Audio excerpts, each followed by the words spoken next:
and terror sleeps in the Vargas house, can anyone survive its awakening? The evil. They can scream, they can run, but they can't escape. The evil. Rated R. Everything I'm talking about, this shit come from a real place. Let me take these glasses off so y'all can see my real face. My little bro just got his house shut up and that's just real life. Getting filthy in the neighborhood is getting real trite. Looking at what we did, thinking about my kids, got me tight. Can't be being no bitch up in this life, my dog, you gotta fight. Shout out to Kendrick, thinking about like, oh shit, we gon' be alright. I was just riding through Memphis, reminiscing, sipping a dirty Sprite. On this island, in this building, through this door, lies the most frightening experience of your life. Prepare yourself for they came from within. They came from within. If this picture doesn't make you scream this world, you'd better see a psychiatrist. Quick. Turn on the TV, saw the news, can't be real, can't be true. Saw the cops, boys in blue, that boy got shot, he never knew. Just don't know this shit so deep, it could be me, it could be you. Dot your eyes, cross your T's, watch your team, watch your crew. Get my album, get my book, take a listen, have a look. Me and my wife been playing our role, I let her cook, she let me cook. I go get it, come back with it, let I have it, where I spit it. I'm my boss, let nigga quit it. When you really up, this shit hit different. Watch your niggas, watch your squad, put in work, stay on your job. Don't be scared to pass the bar, you see your dog, go to law. Get that bucket, get that dub, get your paper, fuck the club. Kiss your kids, give them hugs, fuck the streets, it ain't no love. You think you're not afraid of the dark? You think you have a strong stomach?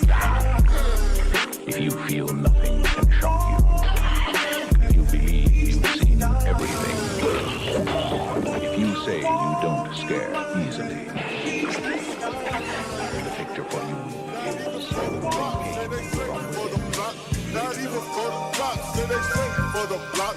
Not even for the cops, say they say for the block. Not even for the cops, say they say for the block. Not even for the cops, say they say for the block. Not even for the cops, say they say. So I them bossy on the road, yeah. Crack residue in the buttons on the phone, yeah. Level blue when I'm running to your home. Ring, pussy, it's your mommy on the phone. Niggas wanna kill me, tell them go and get your pussy. Barry got the weapon in the pocket of the TV. See me on the tap, see me in the movies. You understand when you disrespect the demons. So that house was a shit hole. My niggas smoking on some endo, looking for the police through the window. I'll be a minute, of course I was the hour. Never disturb a paper when he's mixing on the flour. I'm the flower, criminals stepping on my toes. I step into the party, I let everybody know. They need a band from a legend on the roads. So keep your hands off my patrons on my clothes. You say you always got the toast, but when you see my niggas, you look like you see a ghost. These niggas follow fashion, don't look comfy in their clothes. See them on the roads, getting lovey-dovey with the hoes. I'll put you in your face, for real. You disrespect the click. Bang, bang, bang, bang on my little beat shit. From Soho to the Heights, they're fucking with me heavy. They know me, I'm a gang with the realest on the telly. They say for the block, not even for the cops. Say they say for the block, not even for the cops. Say they say for the block, not even for the cops. Say they say for the block, not even for the cops. Say they say. You been ducking from me, shawty. You been ducking from me, shawty. You been ducking from me, shawty. You been ducking from me, shawty.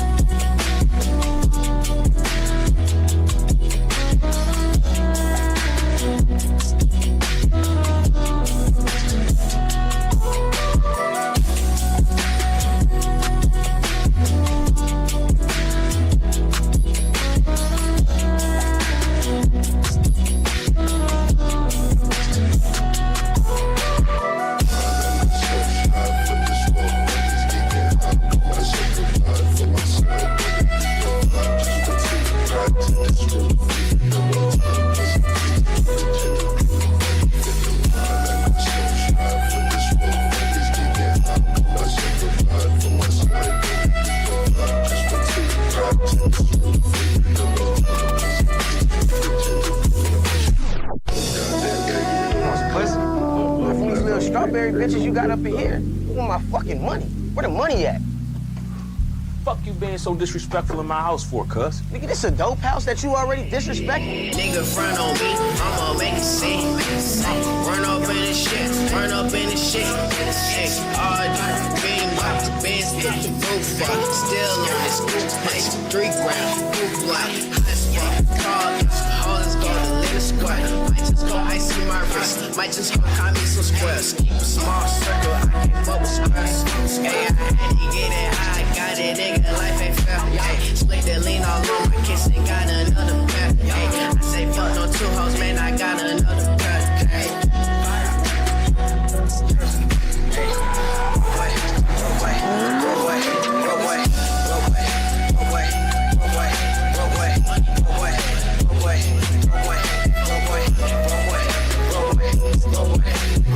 Shit, I keep juggling all these broke boys. And them all buying ice 'cause hell broke. I can't even kick it with this broke voice. Jeans on the box, I can see a broke boy.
You listening to Illusoria Smile. Bitch, I'm cooler than a cool. Big shouts out to my Jew.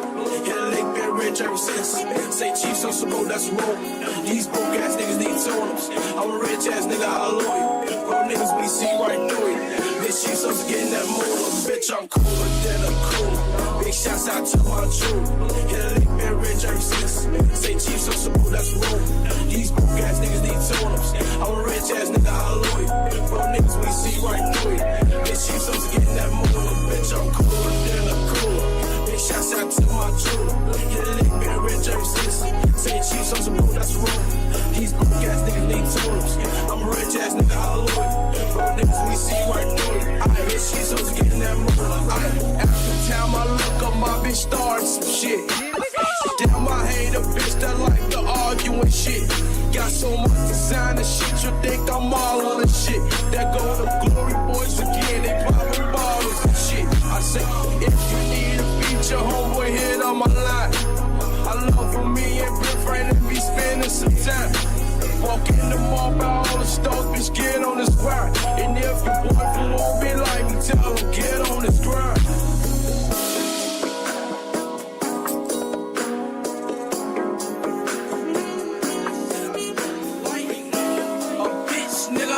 that shit I don't like. Sneak designs, that's that shit I don't like. I snitch, nigga, that's that shit I don't like. No, bitch, nah, that's that shit I don't like.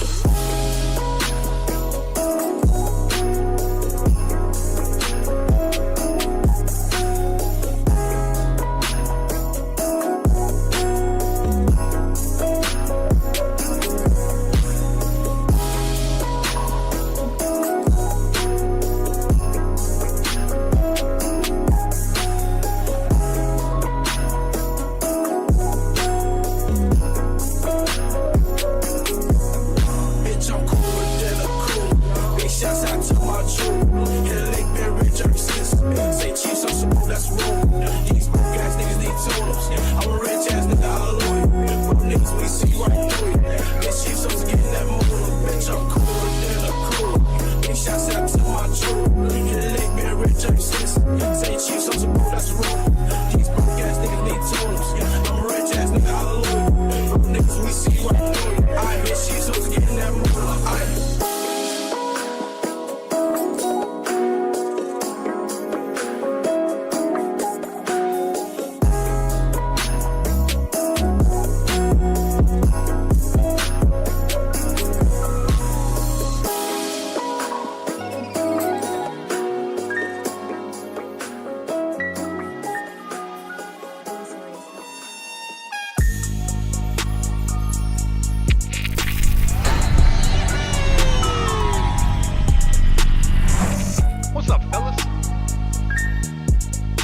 What's up, fellas? Oh, I'm muted. What's up, fellas? Not much stuff. Bar fella? I mean, smart fella? I'll be I'ma fuck up the beat in the back of the phone, roll a wood with a freak. I gotta log in. They think I'ma get still 10 4K, but I'm LBG. Who like the whole Master P? Every time we pop out, we 100 some D. Got a buzz down, watching some buzz down. You're on stream. 19, but the Glock 2-3. I'ma rock him and drop him and shoot like a baby. I was slamming shit. Oh, yeah? How the fuck did I make? Better watch double load. That boy slime me and take eat and dig out the bite of my collar, my baby. And a 292 with a chop like a H. On the smoke, white run like the double O race. High speed D car too fat, come chase. It ain't come overnight, boy, I had to be patient. Come on, Jackie. Come on, Jackie. Me and Jackie going for a ride. Casper will be back. We're going for a ride in the golf cart. I've been here and again, but I made me a nine. Double O up the skull like I'm baby Max Pine. Everything that I got, We're going for a ride in the golf cart, Jackie. Don't switch in the line. Around with a speaker, this bitch on the count. Your hands where I can Ounce and a half, you do it on gun. Ounce and a half, you do it on GP. 4,000 on the beat. Got a miss, get big on the collar. You hear that, chat? Sandwich got a girlfriend. I only date milk. I only date milk. Every time you see her, I better find on me. I was handling the West before I start making decent. Everything that I say, no cabbage, I mean. Yeah, I got the music up really loud. I've been doing that lately. But I jump straight in. When I come right in. I gotta keep the music loud so I keep my energy up. Loud music gives me more libido. The loud music gives me more libido. I need maximum libido right now. Me and Casper's mom just started dating.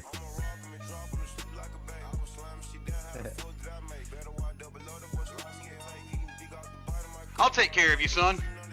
The fuck is wrong with you guys? The fuck?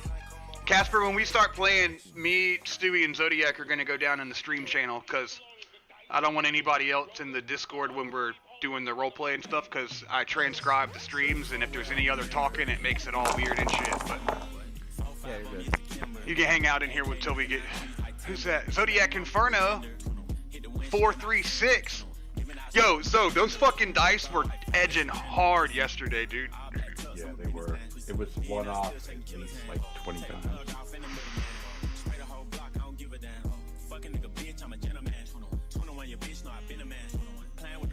I panicked for a second, dude. I hit campaign 0, and it refreshed the screen, and nothing happened. I thought we lost all our data.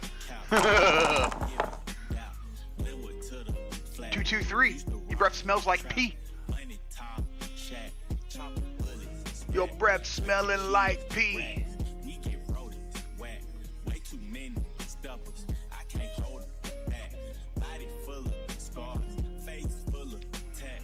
I'm so damn happy. Blow up this character sheet. Oh yeah, dude. I've been ready to play, but Zodiac been fucking glurping on everything.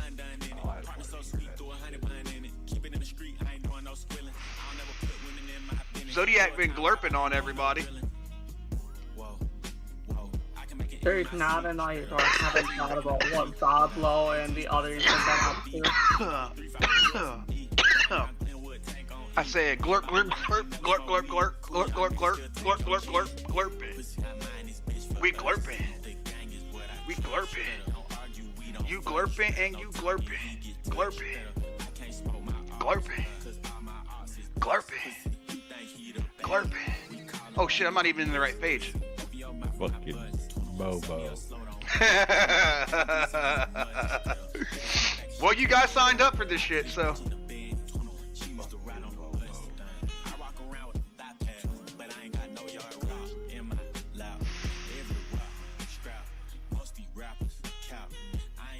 Hippie glurping. Where is my survival school?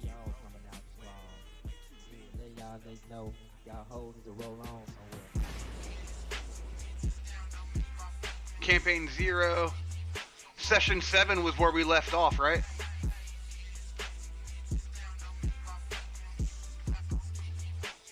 Yes, sir. That's what we got right there. That's what we got right there. Alright, Session 7 overview. We're going to run through this while I smoke this joint. I got some bigger joint papers now, so I can finally roll a decent joint and not be mad all the time. Alright, previously in Session 6,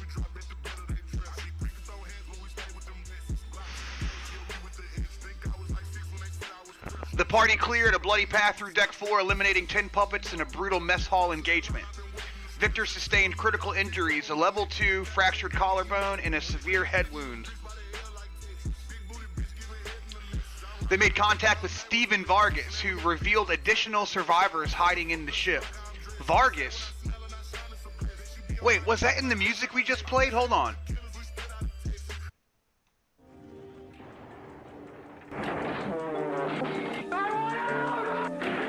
An ancient terror sleeps in the Vargas house. It is! Listen. He says an ancient terror sleeps in the Vargas household.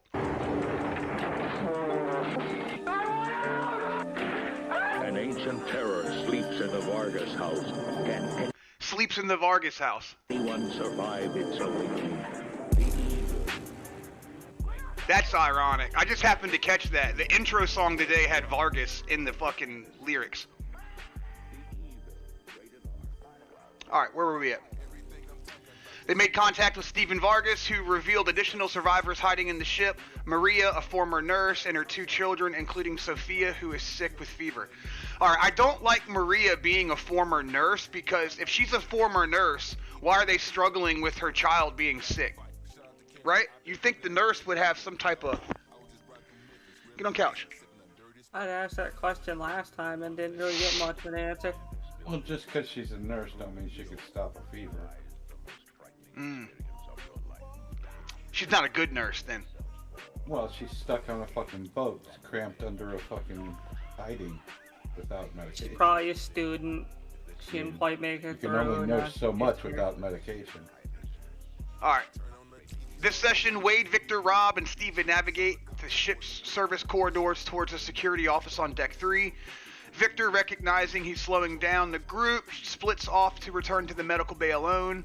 The remaining 3 breach the security office, discover the chief of security, Marcus's body, access the camera system to count remaining puppets, and raid the weapon locker. only to be ambushed by puppets responding to the noise. A desperate 4-on-3 fight ensues with 6 more reinforcements bearing down on their position. Steven explains the service corridor route to bypass Deck 3. Victor splits from the party. Party descends through service corridors to Deck 3 security office. Rob breaches the security office door with a crowbar, makes a bunch of noise. The discovery of the chief of security left a note in the weapon locker combination. Camera systems were accessed. There's 37 puppets visible across the ship.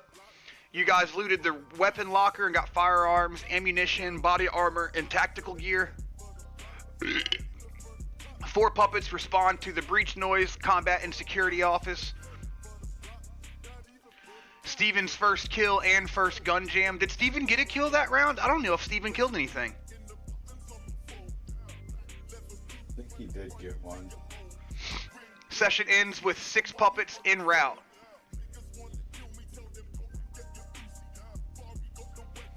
Scene 1. Steven's route. Let's see if this will refresh our memory a little bit. In the stairwell between Deck 4 and Deck 5, the 4 of them stand in the stairwell between, I just read that, breathing hard and the smell of blood and cordite still clinging to their clothes. Below them, Deck 4 is a charnel house. I still don't know how the fuck to say that word. Charnel house. Charnel house. Charnel house. Okay, so I said it first. A place associated with violent death. Victor leans heavily against the railing, Rob's arm around his waist. Blood is soaked through the improvised bandage on his head, running down his back, staining his collar black in the red emergency light. Steven produces a ship schematic and explains the route. Deck 3 security is forward on the starboard bow of the ship, right side. We're currently midship. If we go straight down from here, we hit the cruise quarters. That's where we don't want to go. Remember, that was bad. So he has another route. Runs along the port side of the ship from Deck 5 all the way down to Deck 2. Maintenance access, engineering, laundry, ventilation. It bypasses the cruise quarters entirely. Comes out near the forward stairwell. Puts us right next to security. So y'all guys went through that little route. I think y'all had a fight or something in that route. Y'all got I really don't remember getting an injury to the head or none of that. Victor has an injury. That's Victor. Did I read Rob by chance? That's what I heard somewhere in the text. Yeah, Victor leans heavily on the railing, arms Rob around his waist. Blood is soaked through the improvised bandage on his head, so that's talking about Victor.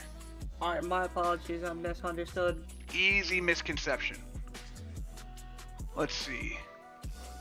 Victor leaves. I'm not going to read all this because I'm in a hurry. Victor leaves and goes up, and that puts Rob, Wade, and Steven in the act. Steven's car key fails. The reader is dead. No backup power. Wade tries Gerald's brass key from the gallery curator's key ring, and click, the door opens. They move in single file. Steven in front. His flashlight beam bouncing off pipes and conduit, creating wild shadows that dance and leap. Wade's in the middle. Cattle prod held across his chest and ready. How many charges you got left, Wade? 4 or 5? Let's see.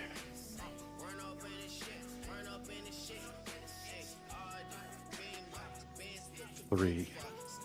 Okay.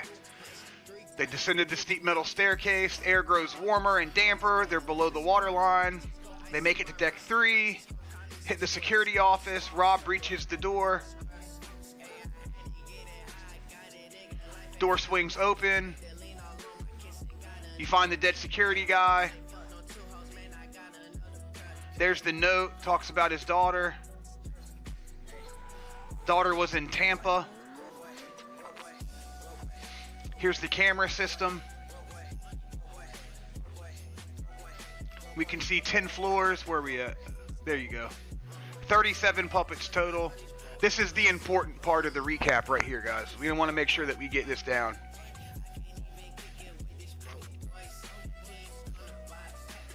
Alright. Then we had a fight after that. Here's the contents of the security locker. We'll put that on screen for them.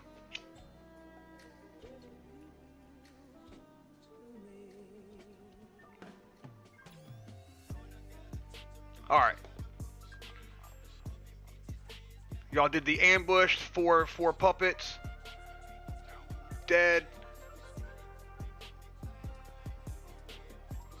Steven had a gun jam, and we're 6 incoming. Session 7 summary. Navigated service corridor, deck 3.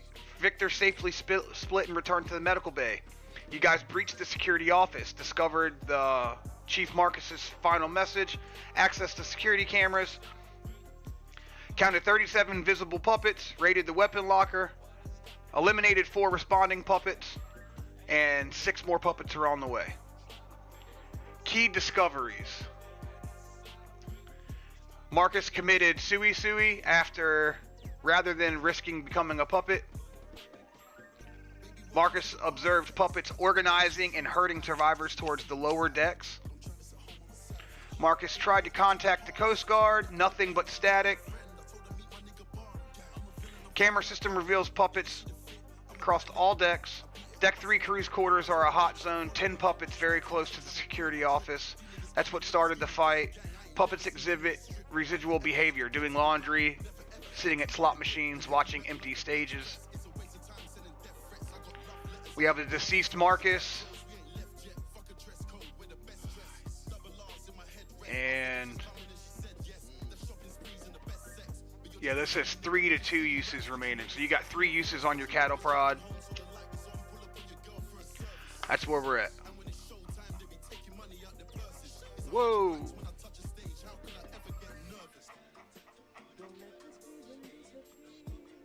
There we go. All right, guys. What do you guys remember from the last match? Fill me in. Stewie, you go first. Well, that's kind of a problem because I really don't remember much. It's been a couple weeks. Oh my god. I know it was cliffhanger as fuck. Yeah.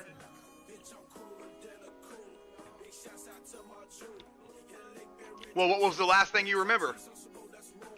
I remember Coming up the steps and there was fucking more of the fucking things and then stopping. Yeah, we had to make a decision between either combat or running away.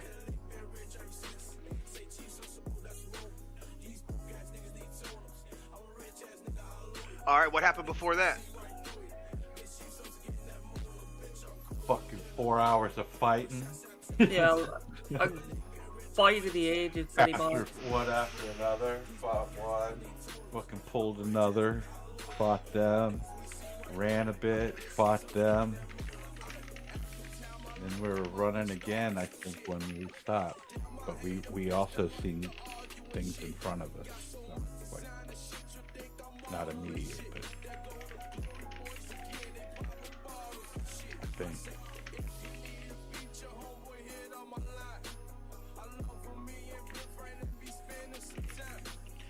I thought Maria was a housekeeper. That's what...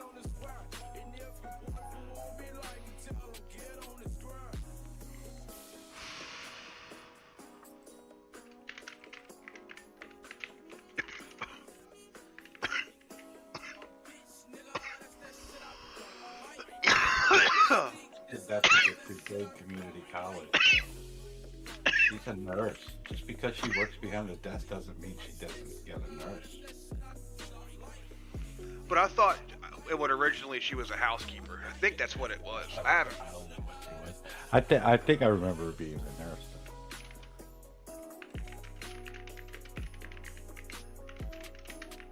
But I didn't put implications of a sick kid and all that shit. But I mean, it ain't like nurses' kids don't get sick too.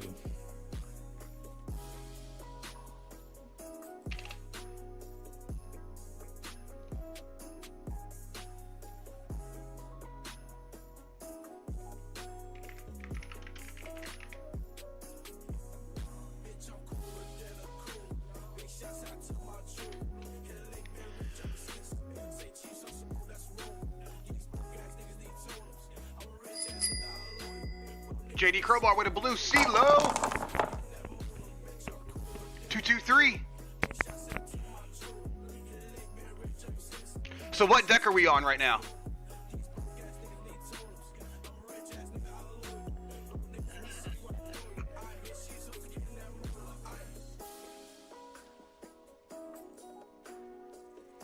I think we're on 3 still. All right. But the far end of it, the other end, we had to go up and around and down. You know what I mean? We didn't go through the crew quarters, I think. We're deck 3, bow starboard. But yeah, I was just asking to try to get your juices flowing, get everybody's head in the game. Right? That's correct, right? Yeah. Yeah, we deck went 3. up and over and then back down. Yep. And we never made it out of there yet, but I think we were heading back up. Because there was no reason to go down.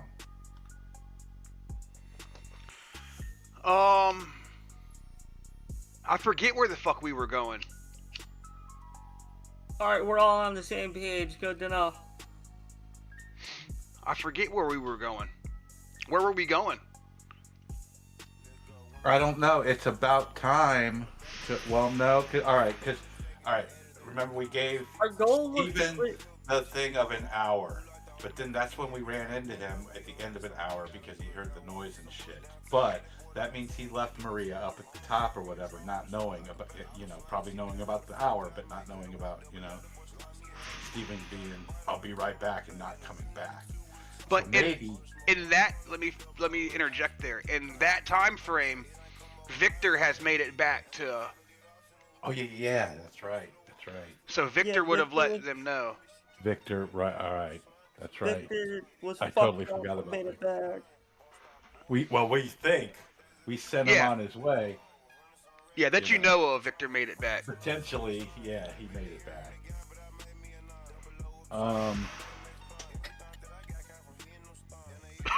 Well, I mean, I don't know. What's not clear besides, like, we cleared everything down to 3. Like, what do we see? What is that thing that we see? I know that we've seen something. So once we catch up there, that's the last of 3. If you're looking at stream, I've got everything that we've seen on the cameras listed on stream right now. From deck 1 to deck 10.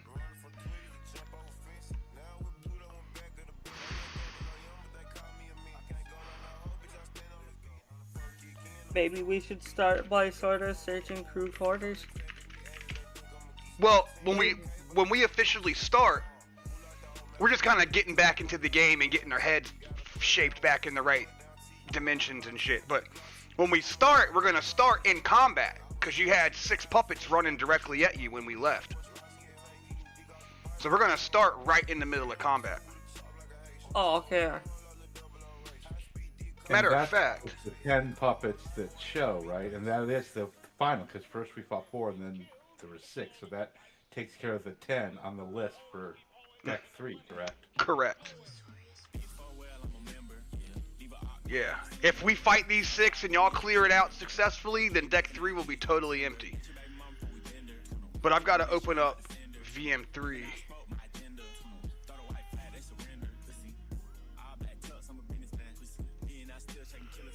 And then I think I gotta change my input setting too. I say we do a radio check and see how fucking Harlan is doing out there. Did that come through? After the fight. I know we gotta fight first. That definitely came through. Radio check is... Well, like I said, we're in the middle of a fight, but that's...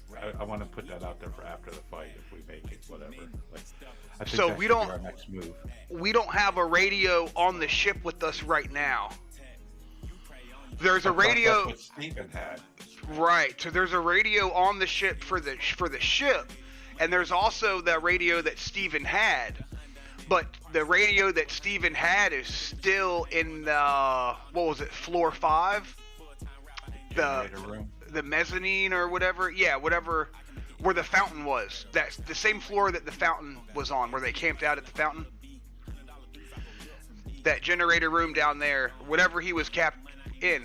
He was on the way down to get his gear and bring it back up to the medical bay when he heard the shots and came running to help you guys.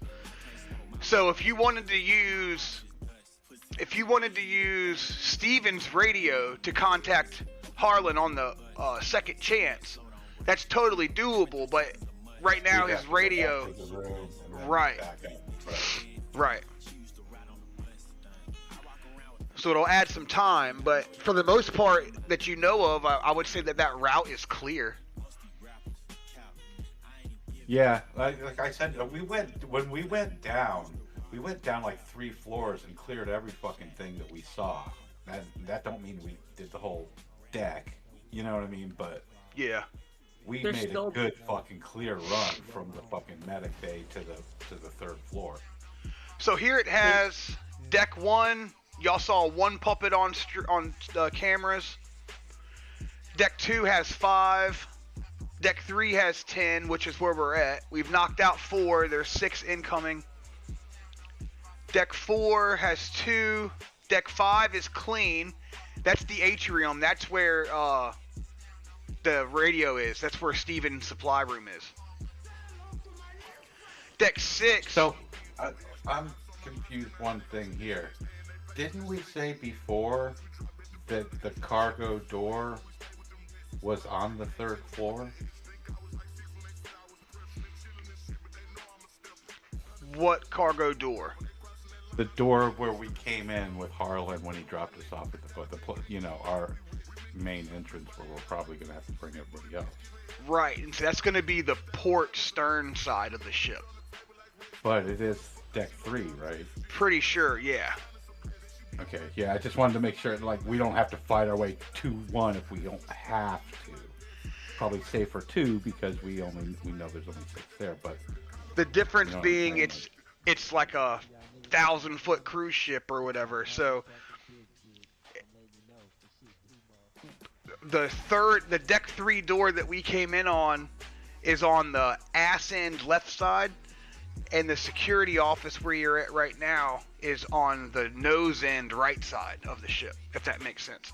So it is the same floor, but the door that you came in on is totally opposite side of the ship. There's a bit of distance there. It's the crew quarters that we didn't go through. Right. Yeah, crew quarters is in between. Exactly. The crew quarters is in between where you're at right now and where you want to go. That's also where we heard the fucking... That is. And that's also where all these puppets are running from to attack you now. Right. Okay. Carry on. I just wanted to clear that because it was confusing. Like deck 1 and 2, I didn't know if... For sure. The AI or whatever fucked it up and just put, the bottom deck is where we're trying to get to. You know what I mean? Mm-hmm. Near cargo door or whatever. For sure. Yeah. Okay.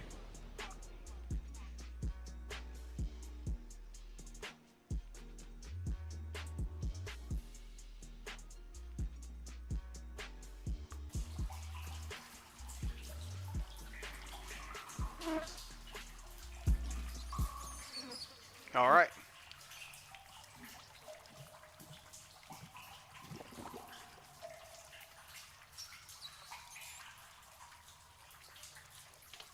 What are we going to do? You see the puppets on camera running your way. We're going to get 1 turn off before, 1 second.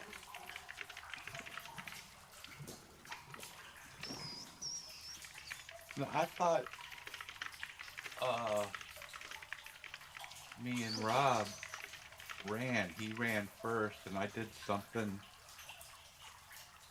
back and then caught up with him. And when I caught up with him, down the hall is where we seen the fucking... Right, Rob? Or no? I remember at the end of our last session, we had to stop for some reason. I don't remember why we were stopped. At the last session, I ended as soon as y'all downed that 4th puppet, and we read that the other 6 puppets you seen running towards you on camera. And then I killed it there as a cliffhanger. So I thought he ran out of the room, and I was trying to do something, and then I had to catch up with them. Maybe that was another fight, the other one. All right. Well, I'm going to get on my spot by the side of the door, man, and wait for the fucking sneak attack as soon as the first one sticks his head through. All right, so now we know where we're at. I'm going to read an intro kind of mindset. I'm going to add my 4 points. Yeah, that's true too. you guys have to add points. Rob Lowe, you get none because you don't have any bad traits, but Wade gets 4. Wow! Wade's got 25 fortune, boys. He's cooking with fucking Thanks grease. for rubbing it in, man. I don't have negative I am traits. Wade the Wedge Arturo. I have 25 fortune pool. Wade's cooking with grease right now, dude. Alright.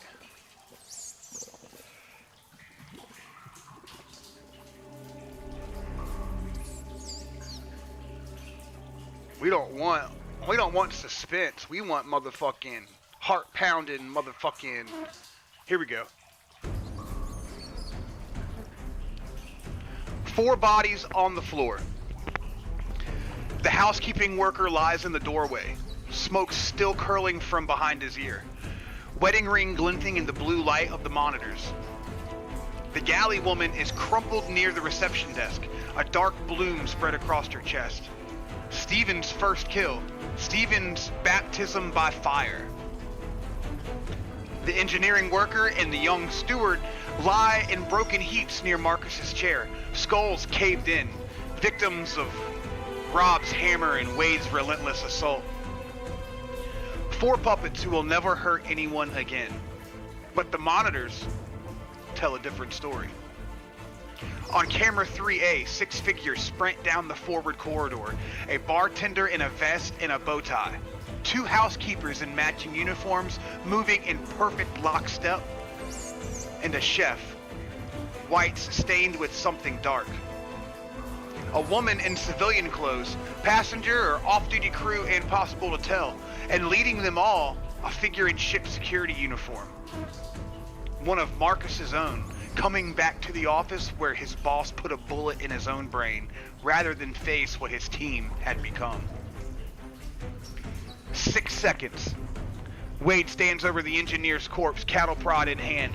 2 charges left. 3 charges left. And 6 more coming. Rob's wrench drips gray and red. His breathing heavy. Yeah, brain matter from gray. Oh. Rob's wrench drips gray and red. His breathing heavy. Body armor strapped tight across his chest. Steven clutches his Glock with white-knuckled hands.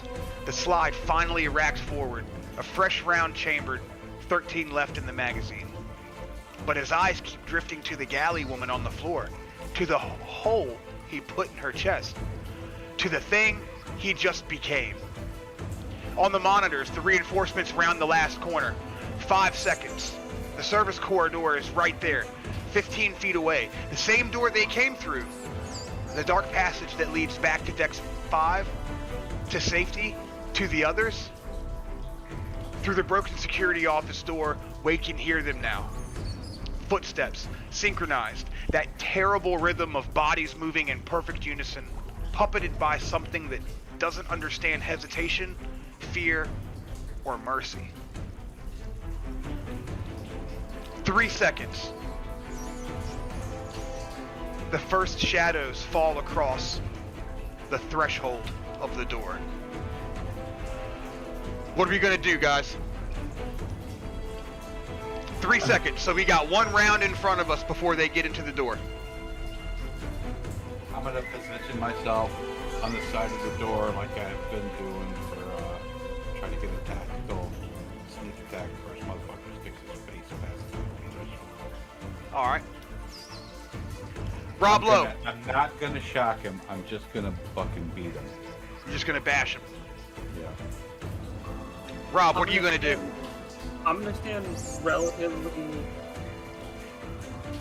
within relative distance of the next puppet and just hit him with the hammer.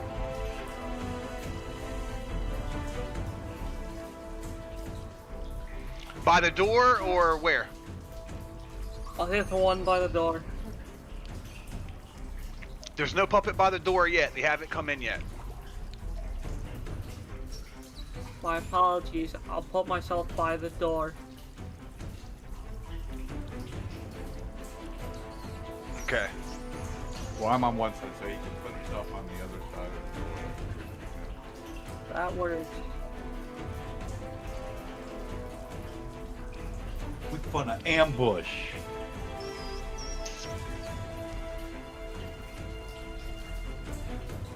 Go to hit, Massey. Don't forget, I think you guys have body armor on. Wade and Rob both wearing level 2 vests. Yeah. I believe so. Yeah. Tactical 3 versus bullets, plus 2 versus slashing. Alright.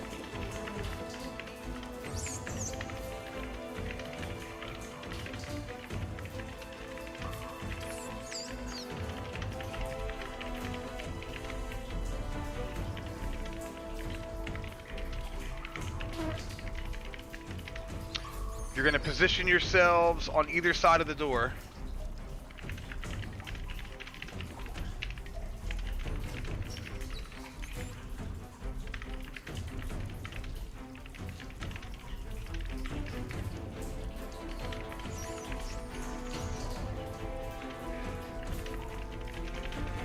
You're going to get 1 round of combat before combat actually starts.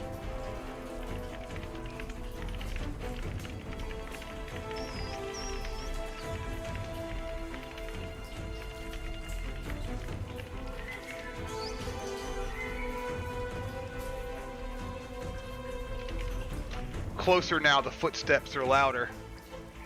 The first puppet to enter the room, who was it? Leading the pack, right?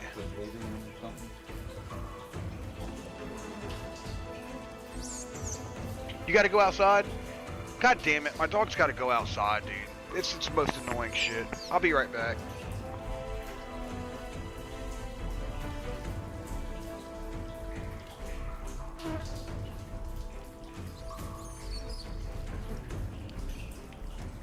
I'll BRB myself.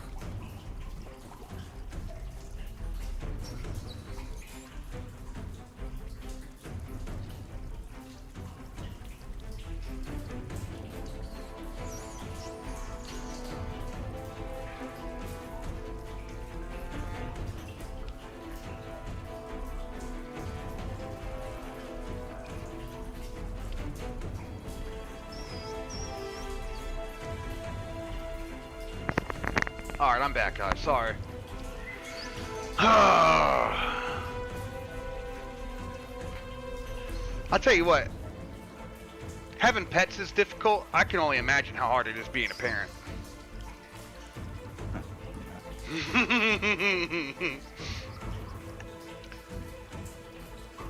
Alright, the first one leading the pack. I'm trying to find where the order is.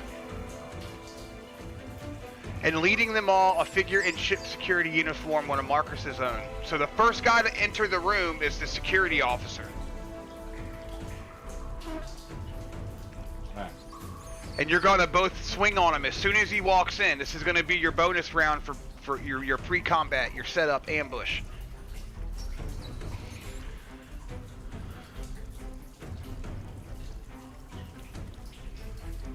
Alright, so what am I doing? My combat plus all my shit.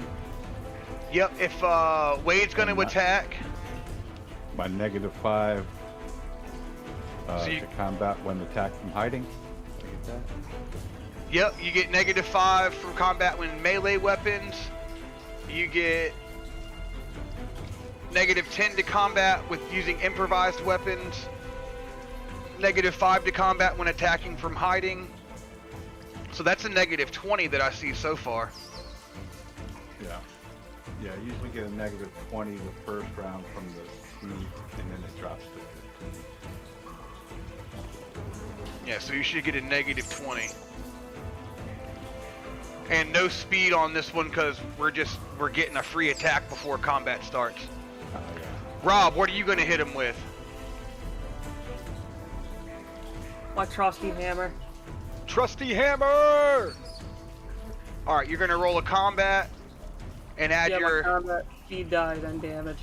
-10 with improvised weapons. Is hammer improvised no weapon? speed die. I'm gonna say no negative, sir. I mean, we can give it to you just to make the players have a little better a chance. So what, -5 with that? medicine, insight, empathy, cajolery, survival. Okay.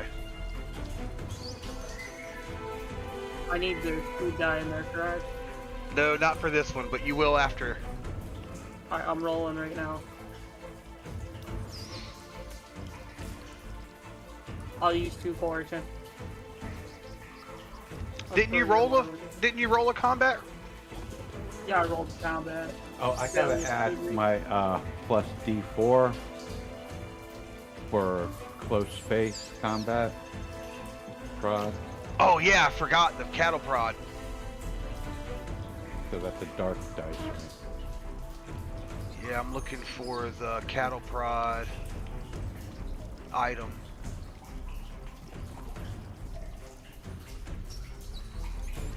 Defib prod. 1 D4 to combat. Yeah, so you're gonna add one of the black D4s. Good call. 3 degrees of success. First roll, dude. 3 degrees. Chat, what we're looking at is the dice roller over here. I need to make another zoom. Correct me if I'm wrong, if I use my fortune, I can still get my damage off correctly? Or correct? Yeah. Okay. You use 3 to even that out. I did exactly that. Alright, so I add my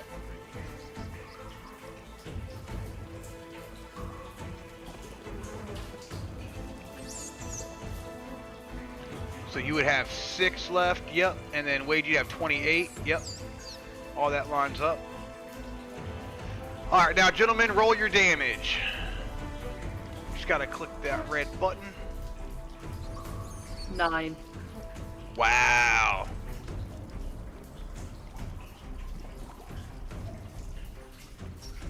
Three.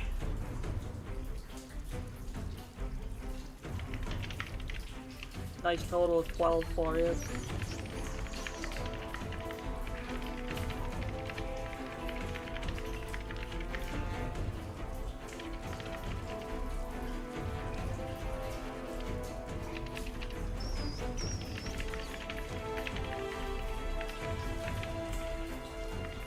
Rob smacks him with the hammer, dude.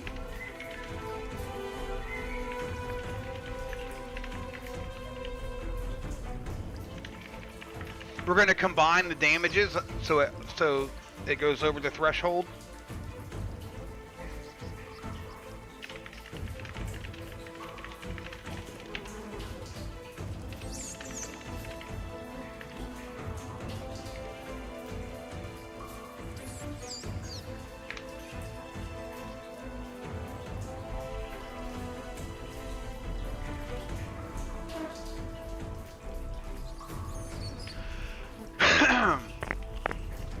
No time to run, no time to think, only time to act. Wade moves left, pressing his back against the wall beside the doorframe. The same position that served them well in every ambush. The same choke point tactic that's left 27 puppets dead across the ship. Rob mirrors him on the right side, hammer raised, body armor snug against his chest. And Steven falls back towards the service corridor, Glock raised, trying to find a firing angle that won't put a bullet in his allies' backs. 1 second. The footsteps are thunder now. 6 sets of feet, perfectly synchronized, pounding against deck plates. The security officer comes through the door. He was one of Marcus's men. Wade can see it in the uniform. The same white shirt, the same golden epaulets, the same name tag format. The man stood watch with the chief, ate lunch with him, maybe even called him friend. Now he's just meat and circuitry. Puppet strings pulled by something that doesn't understand loyalty or grief or the weight of a friend's sui. He steps through the doorway. Boot coming down on the housekeeping worker's corpse, baton in hand. Standard issue, expandable, the same kind they just looted from the weapon locker. He doesn't see Wade on the left. He doesn't see Rob on the right. He sees the bodies on the floor, the open weapon locker, the monitors still glowing, and Marcus is slumped over in his chair. The exit wound visible from this angle. His mouth opens to broadcast. Rob's wrench comes down first, a brutal overhead strike aimed at the crown of the skull, the kind of blow that ends conversations permanently. 9 damage. The security officer's head snaps forward, a spray of blood arcing through the blue light, and then something cracks. Loss of structural integrity, bones giving way. Before he can fall, Wade is there. The cattle prod swings like a bat. No electricity, just physics. Just 4 feet of steel connecting with the officer's temple, right where Rob's wrench already did damage. Dude, you said wrench like so many times tonight. I'm reading your text on my combat roll, and it clearly says hammer. Mm-hmm. That's because for whatever reason it's stuck that you have a wrench. Alrighty, well. Fuck it, we're doing it live, I guess. Yeah, it'll be alright. They do the same damage. But yes, Rob Lowe has a hammer, and I keep saying wrench because I'm a Momo. Now, where do I have to start find where I fucking was reading, because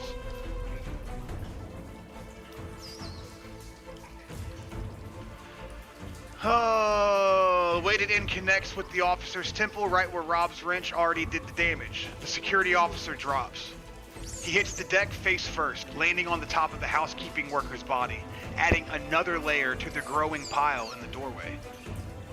His baton clatters away, spinning into the darkness. His mouth is still open. That broadcast frozen mid-formation, never completed, never sent. 12 damage, skull fractured, implant intact, but the body is done, and he doesn't get back up.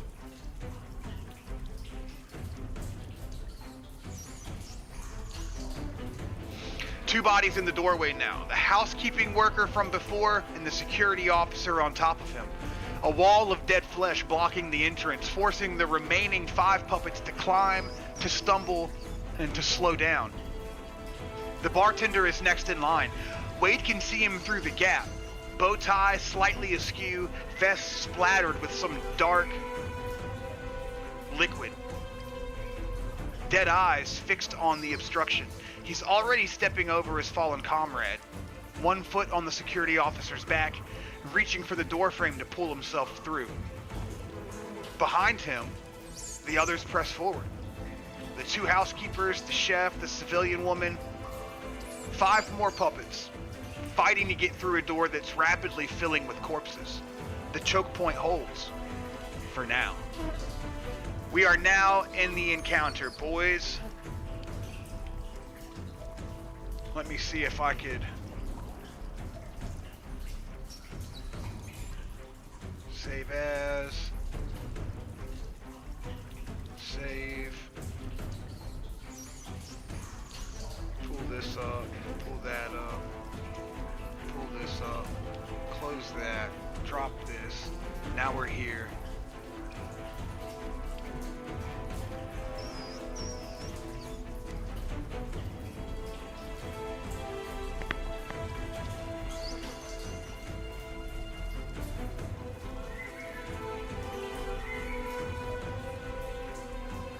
Alright, this is what we're looking at.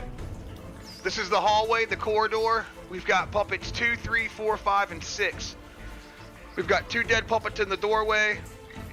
Rob and Wade are on the either side of the doorway, and Steven is back here. This is the intent phase for turn 1 on our first encounter.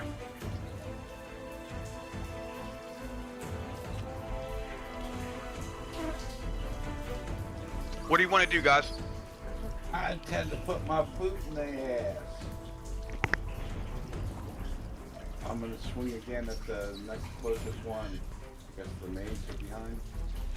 Pick a maid on my side of the door. Bartender's climbing over the body pile. The other 4 are behind him, so the only one reachable right now would be the bartender. I'll take the bartender. But we're in a little thing with double teaming that. We're in a little bit of a conundrum here because the bartender's climbing through the doorway. Let me see.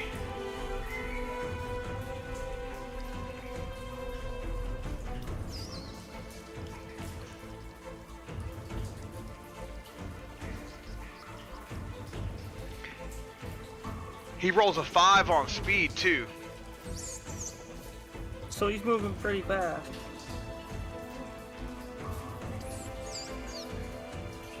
So yeah, he'll probably come in first. Alright, you guys want to bash him again? Yes, sir. Alright. Yep. Roll your combat, add all your traits. This is no surprise though, right? This is straight. No surprise here, so your ambusher is not going to apply.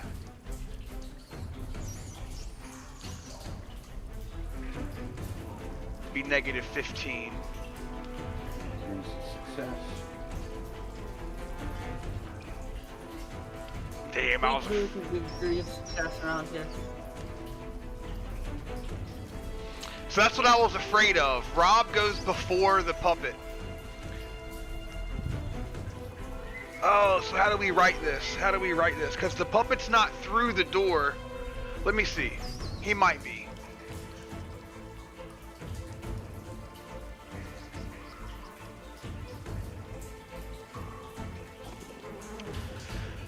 Alright, the bartender hauls himself over the pile of bodies. One hand on the door frame, one foot planted on the security officer's back.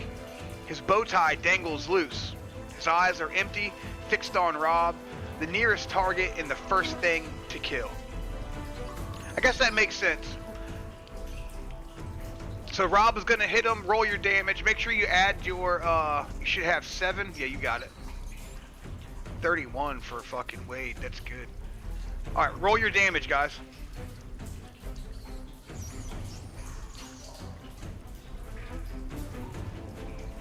9 and 4. Behind the puppet, the housekeepers jostle for position, pressing forward, eager for their turn. Wade's cattle prod hums faintly. 2 charges left, 5 puppets still standing. One at a time. That's how they come, and that's how they die.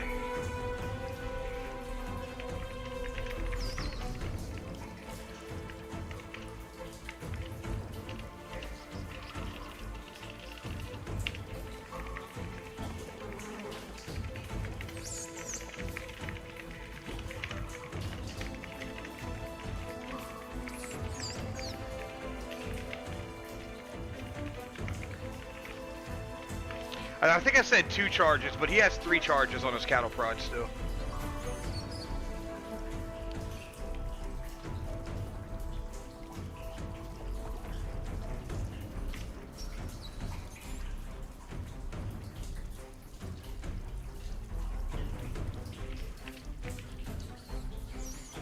My computer is acting up, dude. I'm so fed up. Fed up, boys. It's like ungodly slow for some reason. I don't.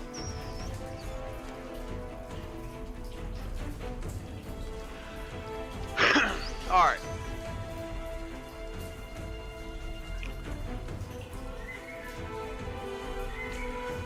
The bartender clears the pile of bodies. 1 foot hitting the deck inside the security office, arms outstretched for balance. His vest is stained dark. Wine or blood, it's impossible to tell in the light. His bow tie hangs by a single loop, swinging with his momentum. He never finds his footing. Rob is already moving, hammer arcing down in a savage overhead strike. The heavy steel catches the bartender at the junction of the neck and the shoulder. That vulnerable spot where the collarbone meets the spine. 9 damage. The impact drives him sideways. A wet crunch. Oh, do I have a crunch? I do. That wasn't really a crunch. A wet crunch echoing through the room. His shoulder drops at an unnatural angle, dislocated, maybe broken. Wade follows through before the puppet can recover. Cattle prod swinging horizontal, catching the bartender across the jaw. Wade saving those last few charges. It's just the raw kinetic force. 4 damage, teeth fly, the jaw dislocates with a sickening pop.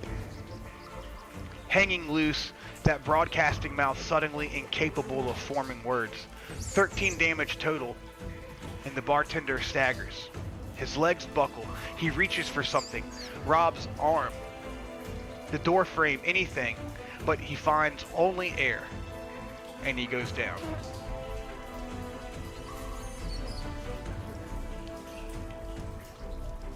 Three bodies in the doorway now. The housekeeping worker at the bottom, the security officer on top of him, and now the bartender, crumpled in half.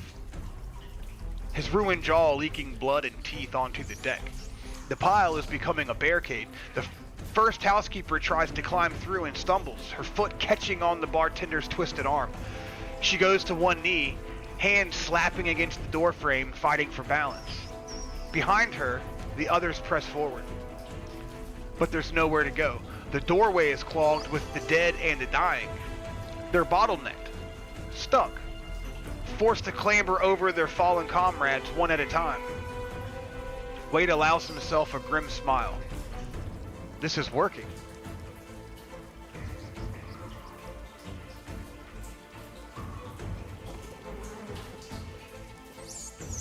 Oh, and I forgot to move the turn counter because I'm bad.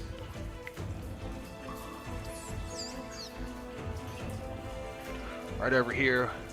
We did our intent phase, we did our check phase, we did our resolution phase. Now we're on.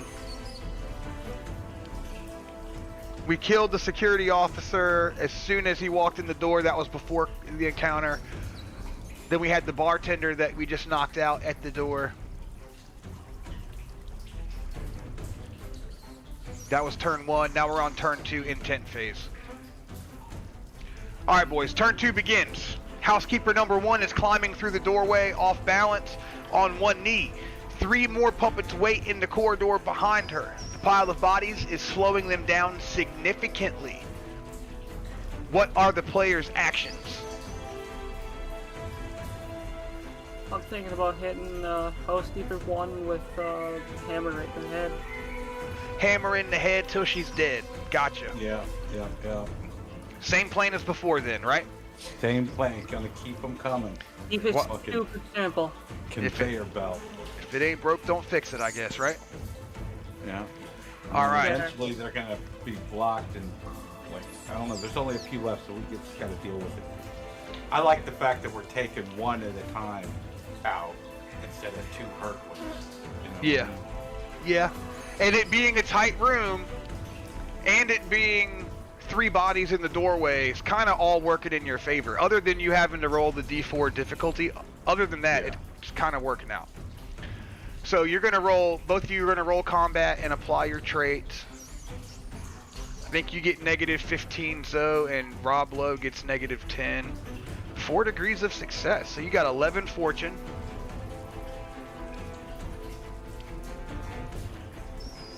I like that.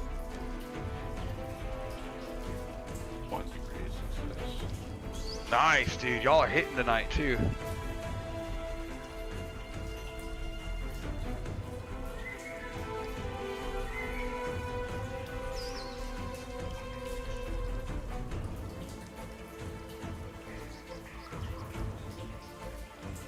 Oh, I gotta go to an unknown survivor. Hold on.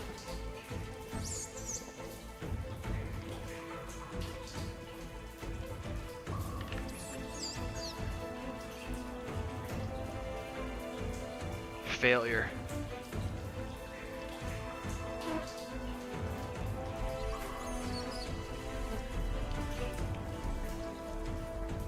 Steven's got his gun aimed at the door, but he's scared to shoot. Steven's scared to shoot. That sounds like Steven. No, we're probably better off. At least he's smart enough not to shoot, right? Alright, so. Puppet actually goes first here. Roll to speed 5.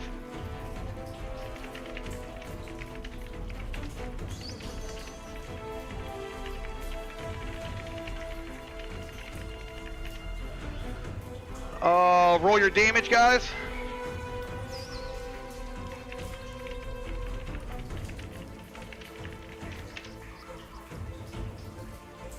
Six and an 8.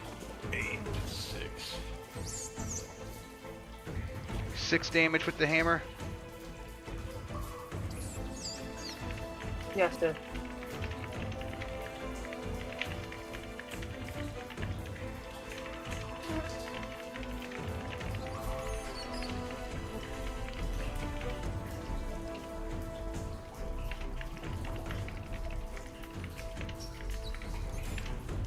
Damage. Wade hit hard that time.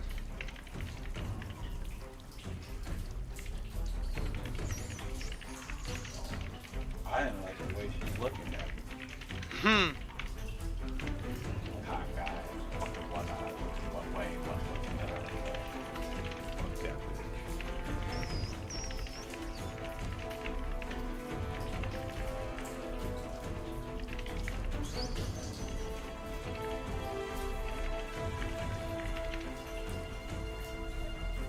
Alright, so the puppet comes in the door, tries to attack Rob. It misses it. Rob hits him, deals damage. Wade hits him again, deals damage. Steven's in the back of the room. And then the other 3 puppets can't get through the door because it's kind of, essentially, it's barricaded. Is that the gist of this round? Sounds like it. Yes. Alright, we're going to resolution phase. The housekeeper surges up from her knees faster than expected, fingers hooked into claws. No weapon, just hands, just nails, just the desperate mechanical need to tear and rend. She lunges for Rob's throat, but her footing is wrong. The pile of bodies shifts beneath her, and the bartender's arm sliding and the security officer's torso rolling. Her grab goes wild. Fingers rake across Rob's body armor, scraping against the level 2 vest, finding no purchase, and miss. Rob doesn't give her a second chance. The hammer is already in motion. Rob brings it around in a tight horizontal arc, catching the housekeeper across the ribs as she overextends. 6 damage. The impact lifts her off her feet, or off the pile of bodies at least, and sends her stumbling sideways into the doorframe. Something cracks. Let me find a good crack sound. No. No. No. Alright, all those suck. Something cracks. Ribs. Probably. Maybe more. She bounces off the frame, arms pinwheeling, trying to stay upright. That pristine uniform now smeared with blood from the body she's climbed over. And then Wade shows up. The cattle prod comes down like a hammer. No finesse, no electricity. Just 4 feet of steel and the full weight of Wade's body behind it. The weighted end catches the housekeeper at the base of her skull. That vulnerable junction where spine meets brainstem, where the implant lives. Crunch. 8 damage. The sound is wet and final, like Zodiac's shard. Her head snaps forward at an angle heads aren't meant to go. Her legs give out instantly. Loss of motor control, spinal damage is catastrophic, and system failure imminent. She collapses onto the pile, adding another layer to the barricade. Her face buried in the bartender's ruined shoulder. She doesn't move again. At the back of the room, Steven stands frozen. The Glock is raised, both hands wrapped around the grip, arms locked in a perfect isosceles stance. Just like the safety course taught him. His finger is on the trigger. The sights are aligned on the doorway, but he can't pull the trigger. Rob is there. Wade is there. They keep moving. They keep swinging. Keep stepping into his line of fire. Every time he thinks he has a shot, one of them shifts. One of them lunges. And then suddenly he's aiming at a friendly back instead of the enemy's skull. behind his eyes, all he can see is the galley woman. The hole in her chest, the way she crumples, the way the light went out of her eyes.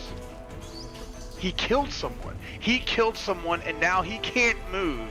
And his friends, his hands are shaking, and the gun is shaking, and he blinks.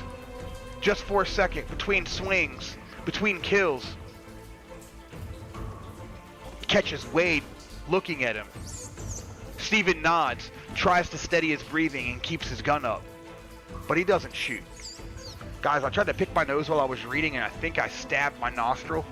Oh my god, I think I'm bleeding in my nose. Oh, You dude. okay? I finger fucked my nose hole really good. Oh, dude. I need to cut my nails or something. That is painful. I feel like I'm gonna have a scab there now. What the fuck? Alright, sorry. 4 bodies in a pile now. The doorway is becoming impassable. The housekeeping worker is at the bottom, completely buried. The security officer is twisted at an angle, one arm jutting out like a speed bump. The bartender's ruined jaw leaks a steady stream of blood, and now the first housekeeper lies on top, her broken spine making her body bend in ways bodies shouldn't bend. Zodiac with a blue CeeLo. Is that a hit?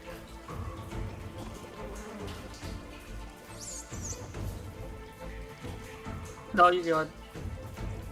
Oh, instant fucking regret. Alright, we're back.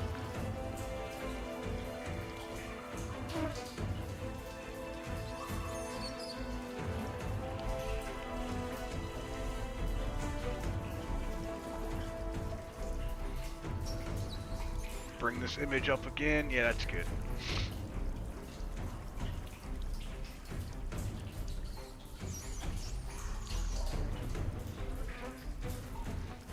Alright. The second housekeeper tries to climb through. She has to put her hands on her colleague's back to do it. She has to plant her knee on the security officer's chest, and she has to push off the bartender's face. The pile shifts, then settles, almost seems to pull her down. She struggles, slips, catches herself. Behind her, the chef and the civilian woman wait. Patient and mechanical. Their turn will come. They can get through with this all. Alright, we got 4 bodies piled in the doorway now. 1 dead guy in the room with you guys.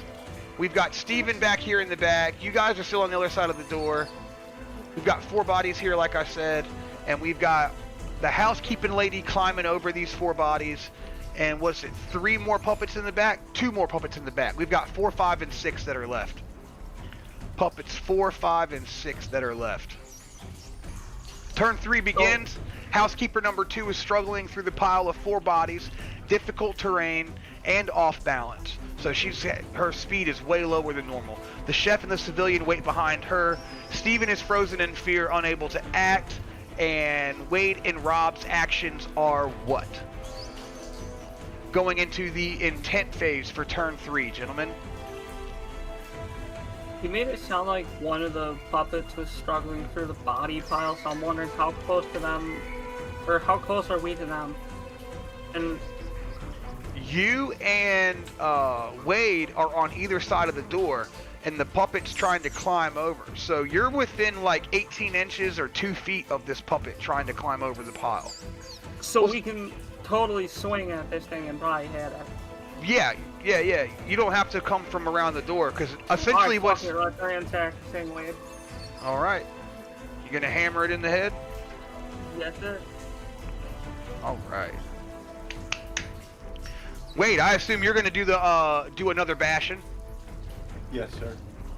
Alright, so let's roll our combat. No sneak, that means Wade gets negative 15, Rob Lowe gets negative 10, I'm pretty sure. Hit your speeds.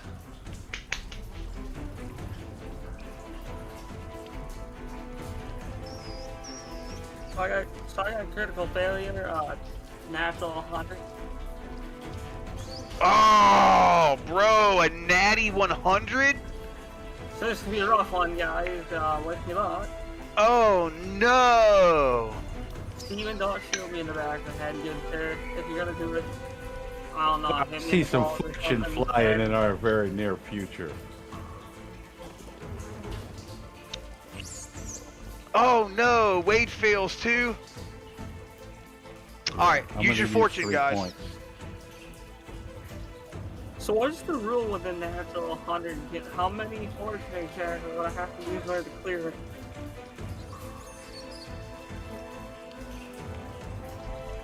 I don't know. So this is part of the meta, the game testing thing that we have to discuss right here. So when you fix a failure, it's degrees of failure plus 1. So if you had 4 degrees of failure, it would be 5 fortune to correct it. If you had 5 degrees of failure, it would be 6 fortune to correct it. Now, 5 degrees of failure is considered a crit fail, meaning you can't get more than 5 degrees of failure. But the exception in the special scenario here is that Stewie has rolled a nat 100, meaning he's essentially rolled a 1 in D&D. So it's not like he has degrees of failure. Even if his fucking skill target was 150, right? And he should have 5 degrees of success right now. It would still be a crit failure because he rolled a 100 on the die. So I don't know if we could fucking... I don't know, dude. I think a nat 100 is unfixable. I don't know, guys. I need chat to chime in. So far, what we did before was that's a natural weapon break as well. Yeah. Did he fail with the 100, or was that failed? Well, it says right here, 100, final 90. Yeah, because you got negative 10 from your trait. Yeah. I don't know. I'm assuming I'm gonna take some damage, so. I think a nat 100 is unfixable, dude. Because how do you determine how many degrees? We could just say 6, but then... Should I look up the official rules and see what they say? I can pull them up on stream right here. I mean, critical failure, if we're gonna take it at face value, it's critical failure.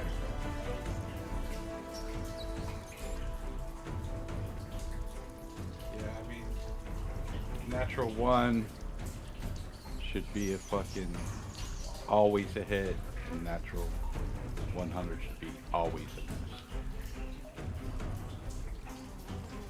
A miss or some catastrophic event.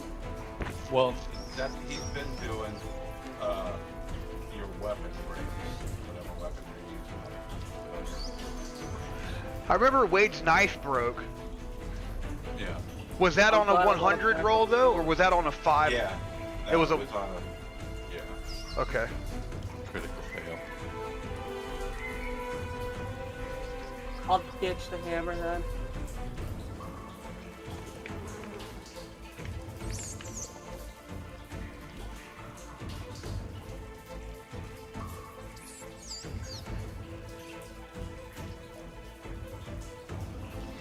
Yeah, 3 degrees of failure is a weapon jam. A natural 100 is a crit failure, weapon breaks. There it is, right there. There it is, right there, chat. There it is, right there. So, unfixable weapon breaks. Does not hit, cannot fortune out of it, weapon breaks. Unusable until repaired. In the official rules, right there.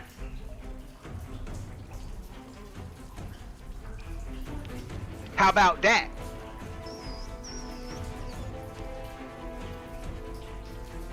I lose a really useful weapon. It's alright, I got a backup plan. I mean, you've been smacking him with the hammer, dude. It's a good weapon. Yeah. Well, you got that crowbar that I brought. Yeah, that's what I was saying. I got the backup. Alright. Where was I at? What was I doing? We were just trying to decide what to do with this now 100 situation. And then, did I roll speed for the puppet this turn? No, you did not. Alright, so go to unnamed, roll speed. 6. Puppet goes first. I should have rolled fucking skill.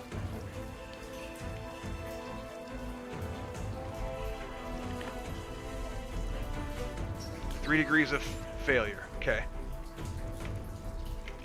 This is turn 3. Puppet acts first. Tries to attack Rob. And fails. Misses the attack.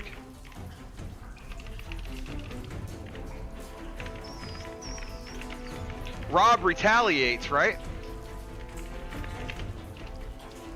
Yeah.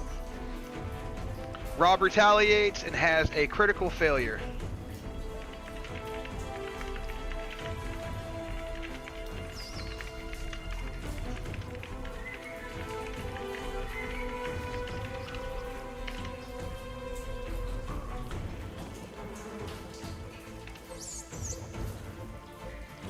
This means we're not gonna kill the fucking puppet either.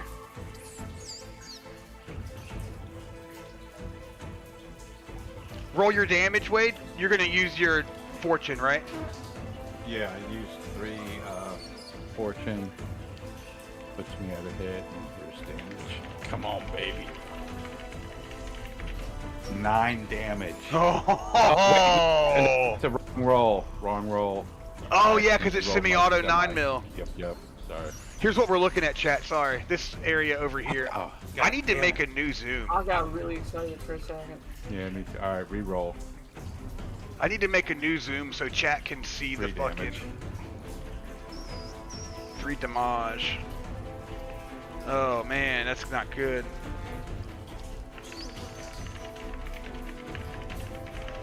Too bad, well, you can't take that textile where the 9's supposed to be and just put in defibrillator pads.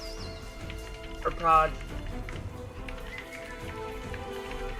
I was so excited for a minute. Hold on tight, Wade. Our ass are about to be destroyed this round.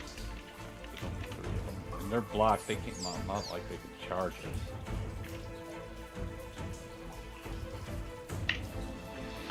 Yeah, but this one, if you don't kill it, it's gonna stumble we might through. Have to go loud, so.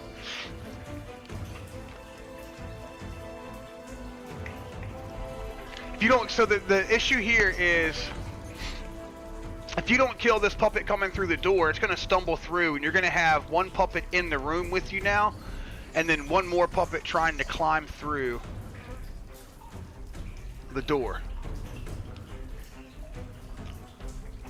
And I gotta piss so bad. All right, I'm gonna hold it until we get through this round, though. My leg is shaking, boy. All right. Turn 3, resolution. Resolution phase. The second housekeeper finally clears the pile, hauling herself over the bodies and her colleagues. Hands slick with their blood, uniformed ruin beyond recognition. She scrambles forward, gaining her feet, reaching out for Rob with fingers curled into claws, but the pile betrays her.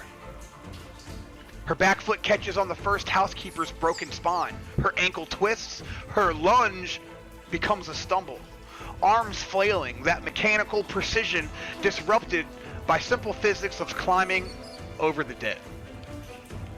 Her clawed hands swipe past Rob's face, close enough to feel the displaced air, close enough to see the grime beneath her fingernails. But she finds nothing. Miss. Rob sees the opening. The housekeeper is off balance, stumbling, completely vulnerable. An easy kill. A mercy, really. Or whatever's left for the woman inside. He brings the hammer around in a vicious horizontal arc and feels something wrong. The handle shifts in his grip. There's a grinding sound. Metal fatigue, stress fractures, the accumulated damage of too many skulls, too many bones, too much violence concentrated in one piece of hardware. Store steel. The head of the hammer flies off. It happens mid-swing. One moment Rob is holding a weapon, the next he's holding a useless handle with the heavy end pinwheeling across the room. It crashes into the monitoring station and sends sparks showering over Marcus's corpse. The camera monitors are broken. Rob stares at the broken handle in his hand. You've got to be kidding me. Wade doesn't hesitate. Rob's hammer is spinning across the room. The housekeeper is recovering from her stumble, and there's a gap. A fraction of a second where she's upright, but not yet attacking. Wade fills that gap with violence. The cattle prod swings low, catching the housekeeper across the thigh. No electricity, just blunt force. Just the solid thwack of steel meeting flesh. 3 damage. And not enough to drop her, but enough for a stagger. Enough to knock her a little off balance. She stumbles deeper into the room, away from the doorway, away from the pile of bodies, in the direction of Steven. Away from her only exit. For the first time, a puppet has made it past the choke point. The housekeeper stands in the center of the security office, between the pile of earlier bodies and Marcus's chair. She's wounded, favoring her leg where Wade's cattle prod connected, but she's inside, and she's mobile. She's dangerous. Behind her, through the doorway, the chef is already climbing over the pile. The choke point still holds, but now they're fighting on 2 fronts. Rob looks at the broken handle in his hand. He looks at the housekeeper 3 feet away.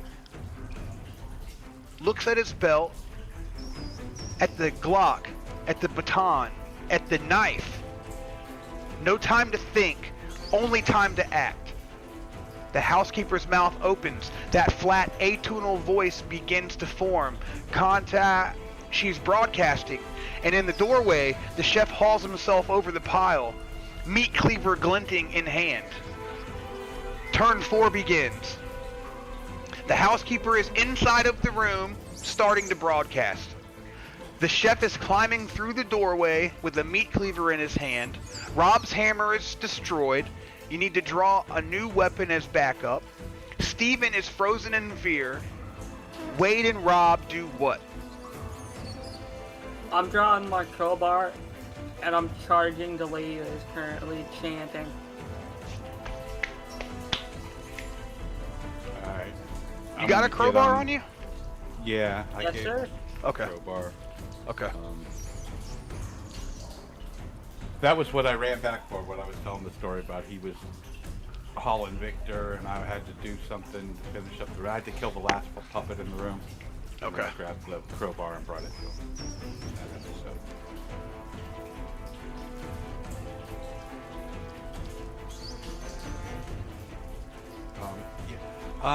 I don't know if I should leave the broadcaster straight to fucking Rob and start on the other one, or go for the almost sure thing. Well, I can probably take the broadcast. Yeah, she's already hurt, right? Yeah. You did 3 damage to her thigh. She's not hurt bad, but I can still do something to her. Alright, I'm gonna split it up. I'm gonna go after the new guy coming over. Okay. Alright, so you're gonna cattle prod the chef climbing over. Wade, this guy, is gonna cattle prod the chef climbing through the doorway. Is that correct? Yeah, yeah. Rob, your intent is to crowbar the housekeeper And that... I'll use electricity this time. Okay. Okay. I'm just trying to quiet down the lady that's currently chanting. I'll broadcast.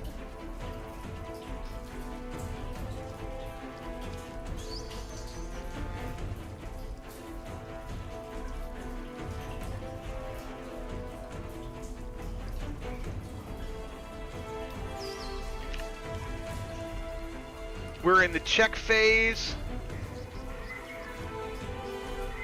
Oh, you lucky bitches. You lucky bitches. Thank gosh, this is sad. Chat, we're talking about this roll over here. I gotta fix that so that the chat can see a bigger dice roll screen or something. I gotta fix that.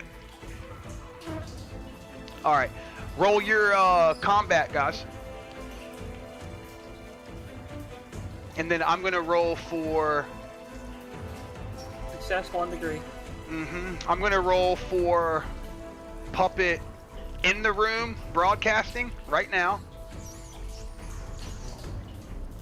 And then I'm gonna roll for chef climbing over the door right now.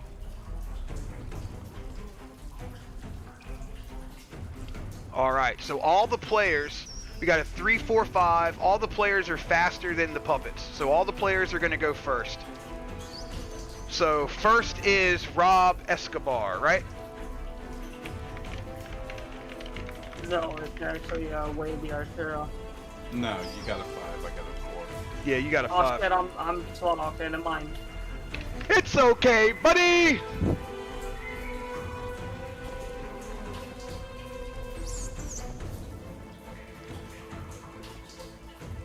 Rob is first to act. Roll your damage, Rob. Crowbar.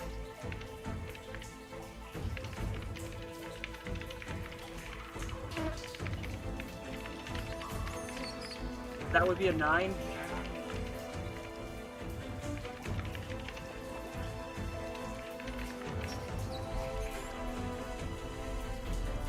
Rob dropping them blunts.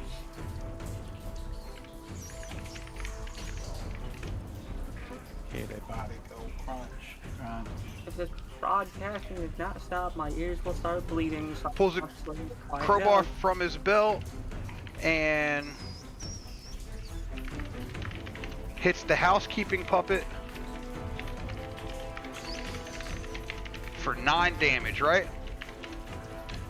Yes, sir. All right, and then next on the list is Wade.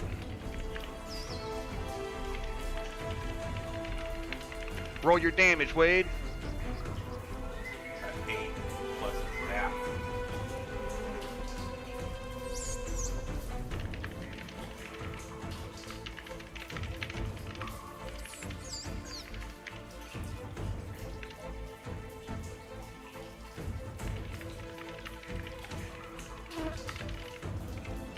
It's the chef puppet in the door, right?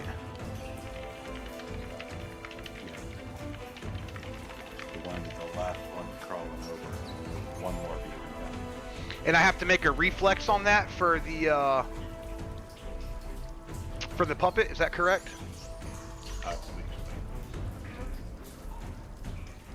Success.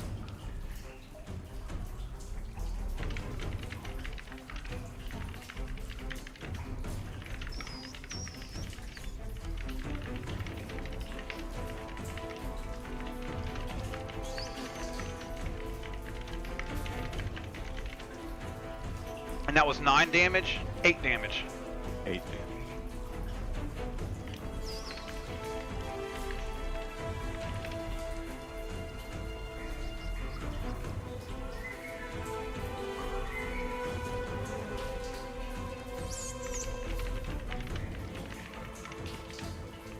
All right, and then Steven goes.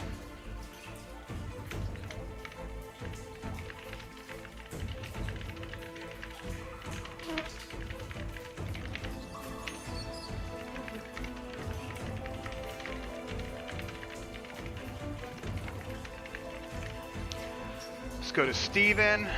Come down here to weapons. Zoom so chat can see. We've got a semi-auto. We're gonna tip this down. 13 damage.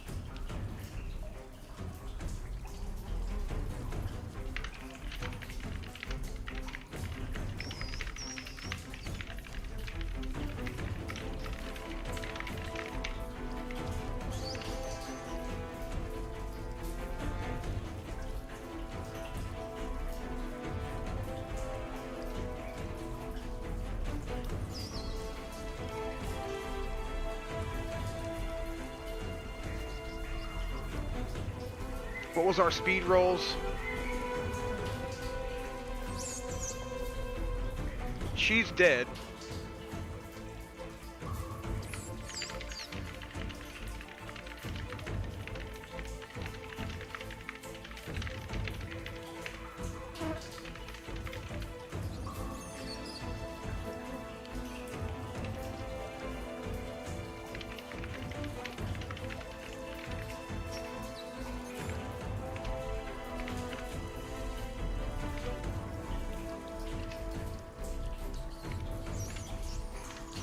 Alright, we're on resolution phase.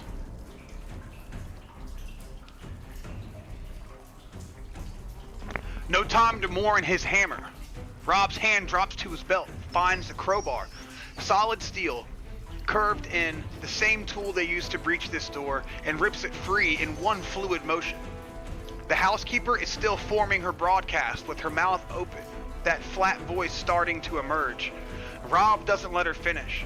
The crowbar comes through in a brutal horizontal arc, catching her across the temple with a sound like a baseball bat hitting a watermelon.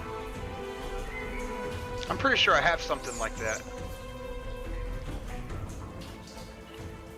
I'll find it later.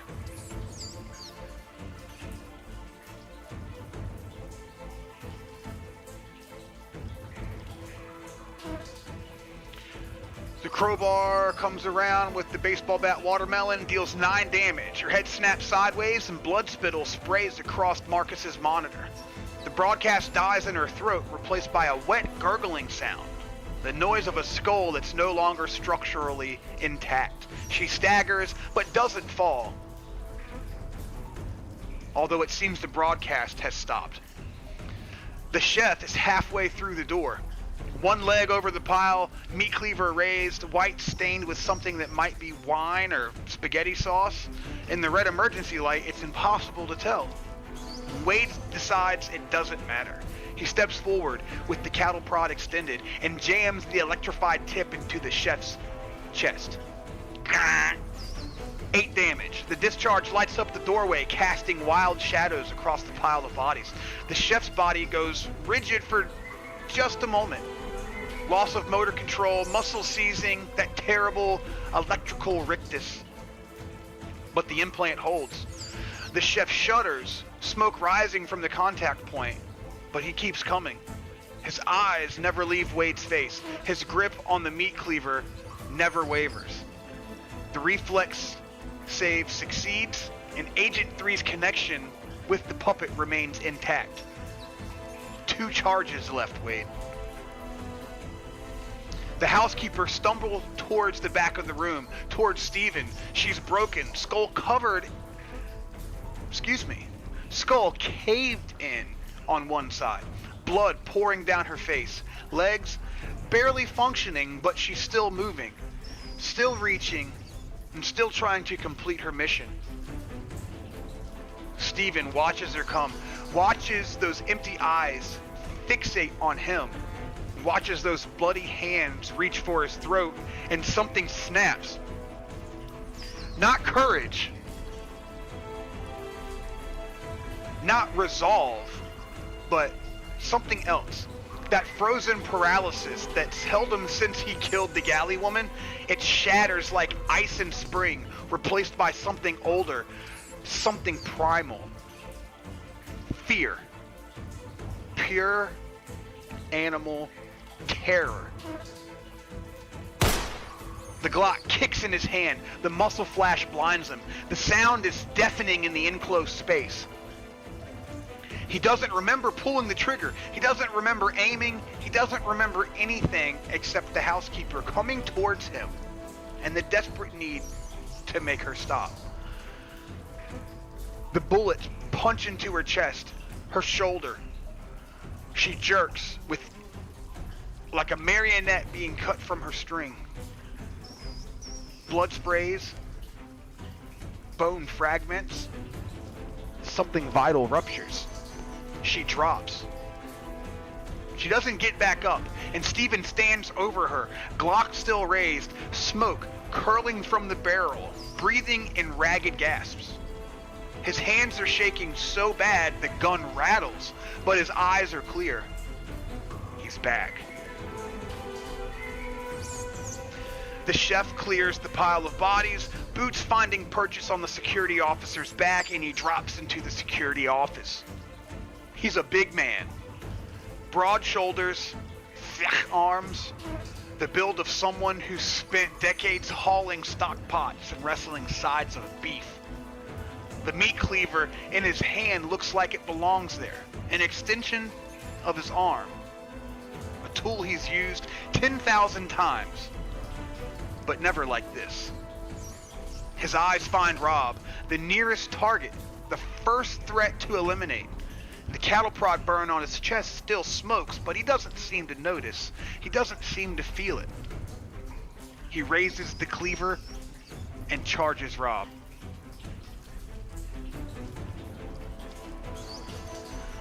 Uh-oh.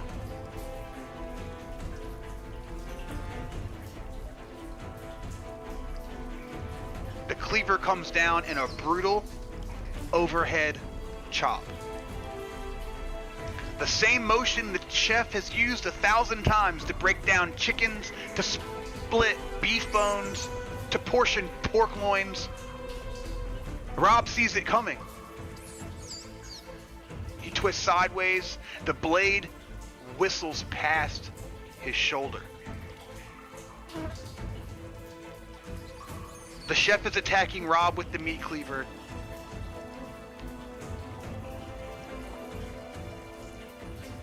All right. Take a second, guys. I need to do one thing before we move forward into turn 5. Intent phase, turn 5. I think you guys can talk while I do this, but state your intents for turn 5. What do you want to do? I want to get the chef off my back, so I hit him in the head with crowbar. Alright, you're going to attack the chef with your crowbar.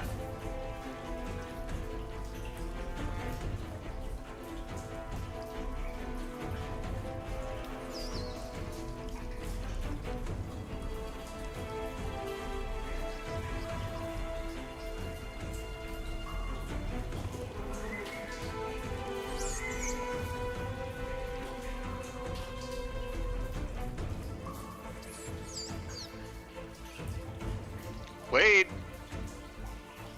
Yeah, well, there's only one other one left there, right? There's a lady in the hallway, and the chef is swinging at Rob, currently standing in the room.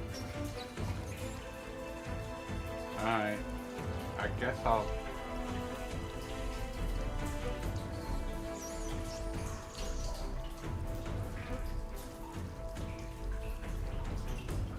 The chef's all fucked up though, right? The chef took 8 damage. The chef turned out a cleaver and chasing me. The chef took 8 damage from your cattle prod, but he passed the reflex to not get electrocuted. What? Cool. For his implant not to fail. The last one. The one in the hallway? Yeah. Alright, the one climbing over the bodies anyway? Yeah.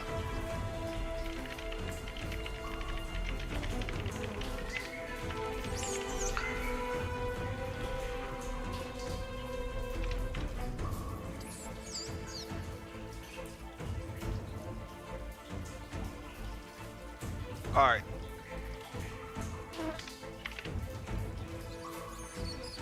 We're gonna go to Steven.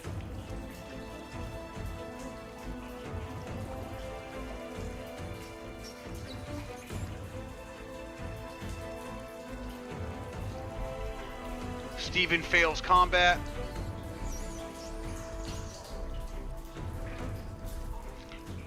Roll your attacks. Stewie, you're hammering the chef, and then are you going to use electrical charge on the one climbing through the doors, though? No, I'm just going to bash. Okay. Alright, I'm like using some 4 or 10. Yeah, 5 to make that pass. It's going to be 5 to make it pass. 5. 3 degrees. Alright, I'm making sure there's one path.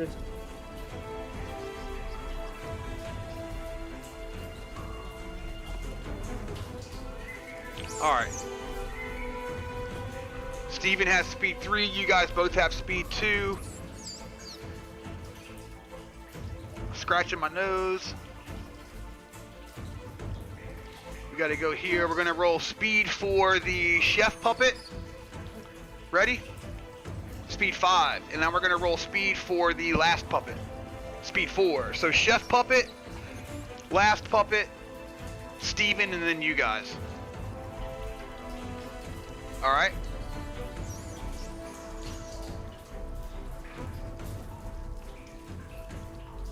Check phase. Chef puppet. 3 degrees of failure on his attack.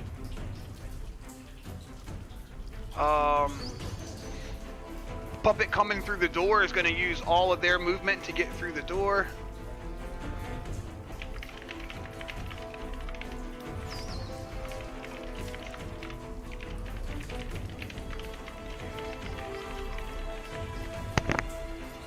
Swinging at Rob, but misses, and then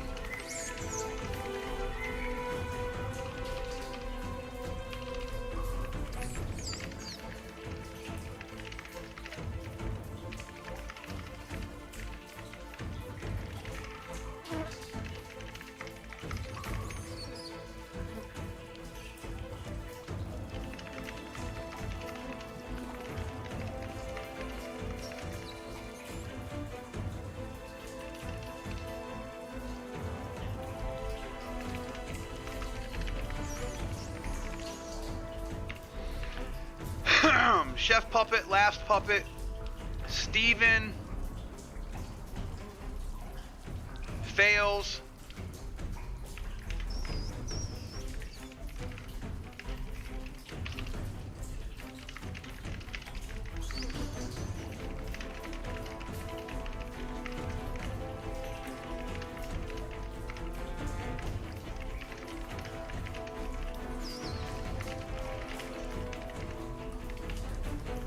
Did we roll damage yet, guys? No, I was about to ask about that. Roll your damage.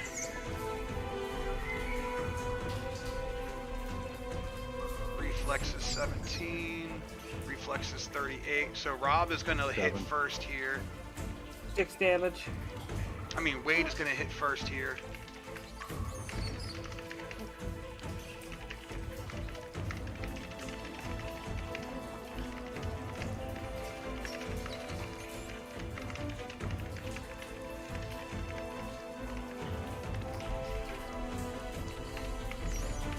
And then Rob, you dealt 6 damage.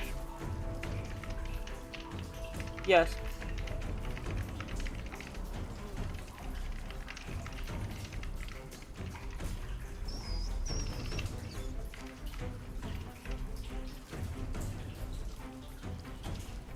All right, we passed it. So the chef comes in. Let me make sure I got this right. Swings at Rob, but misses. The last puppet takes their turn and uses all their movement to climb over. They're going to start the broadcast. Steven is unable to get a clear shot at the chef puppet, so he runs up to pistol whip the chef puppet, but he misses. Wade hits the puppet entering the room for 8 damage with his cattle prod, no electricity, and then Rob hits the chef puppet for 6 damage with his crowbar. Is that correct? Yes. All right.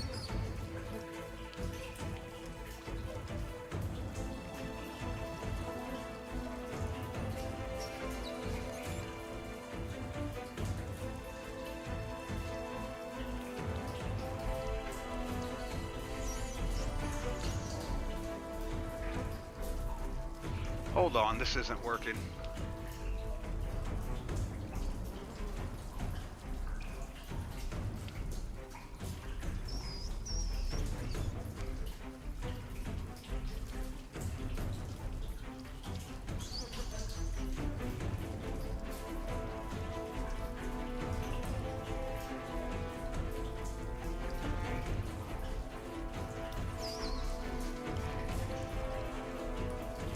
That's crazy. It should be working, but it's not.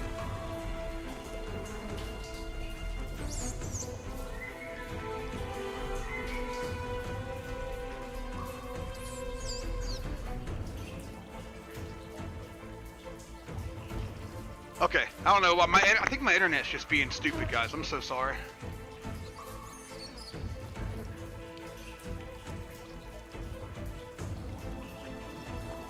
All right, here we go. Here we go. The chef doesn't waste time. He rips the cleaver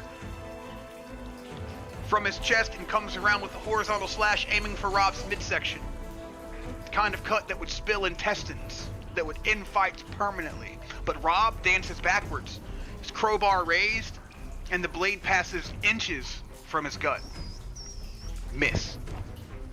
Again. The chef is fast, but he's predictable.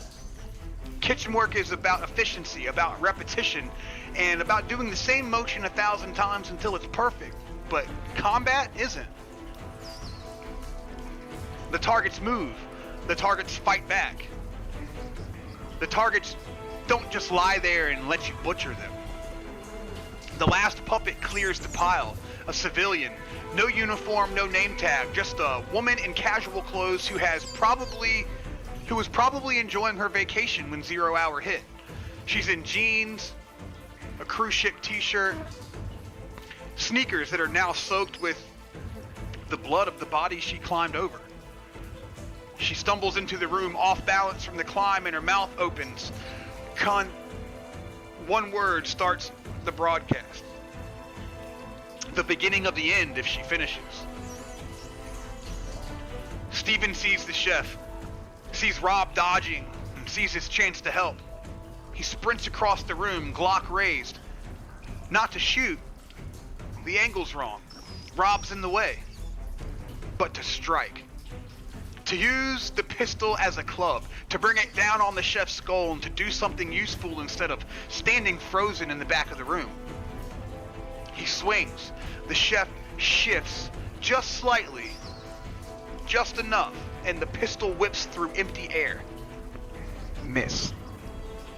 Steven stumbles past, momentum carrying him, suddenly very aware of how close he is to a man with a meat cleaver.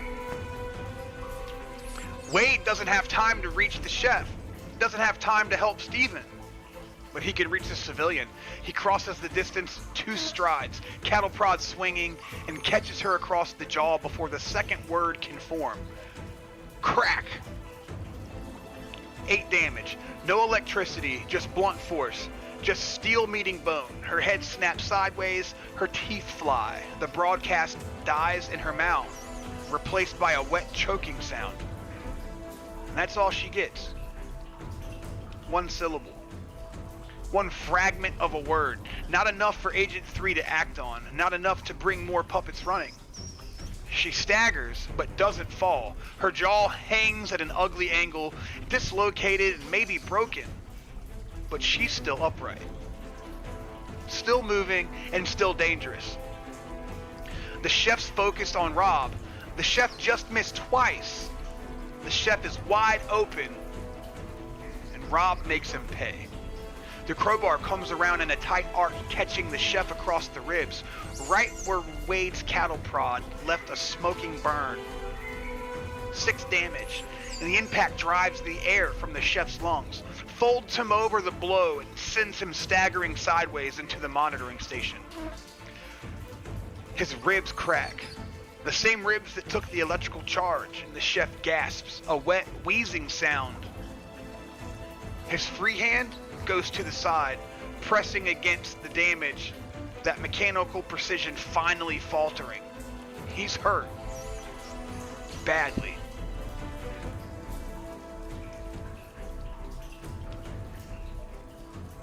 Two puppets left. Both wounded. Both inside the room. The chef clutches his broken ribs, cleaver waving, that mechanical determination finally cracking under the weight of accumulated damage. The civilian woman stands with her jaw hanging loose, blood dripping from her ruined mouth, hands raised like claws. 8 bodies on the floor, 2 more about to join them. It's time to finish it. Turn 6 begins. What are we gonna do, boys? I'm gonna finish it. Good job. I'm gonna continue taking out my anger on this shaft. Alright.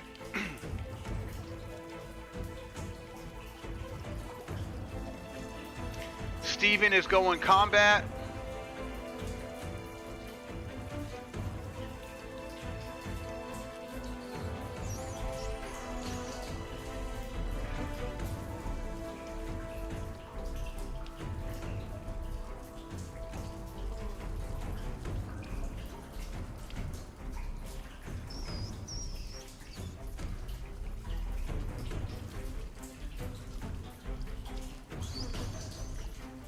Going check phase. Here's Steven's roll. Crit fail. May I roll? Yep. Crit success. Add 5 to your fortune pool. Nice fucking hit, dude. Nice hit, bro. I'm gonna use a. Nice. 113. All right, we're gonna go chef. Chef speed is a 4, and civilian girl speed is a 3.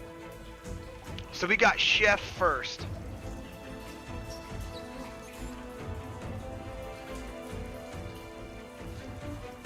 Let's see, 35. Chef is going to attack Rob again. He's right in his face. 4 degrees of failure. The chef misses. All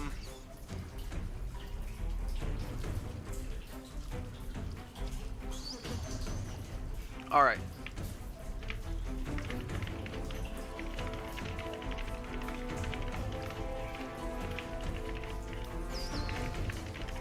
Swings the cleaver at Rob and misses. Then the other lady goes, right? The civilian.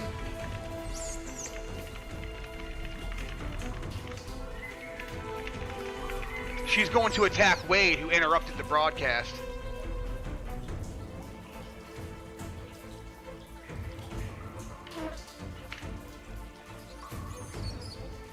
Two degrees of failure. Y'all are getting lucky as fuck on the dice rolls tonight, boys. I'm just letting you know. I'm just letting you know. I'm incredibly grateful right now.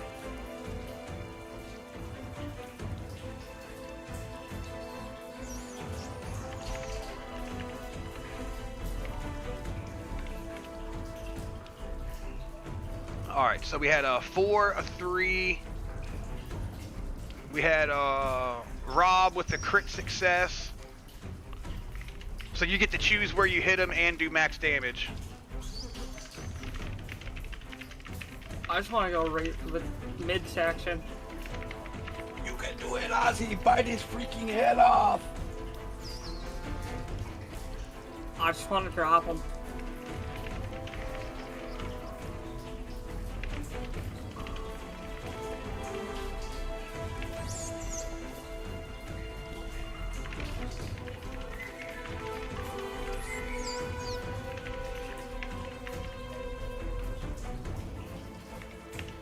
Steven was next, is that right?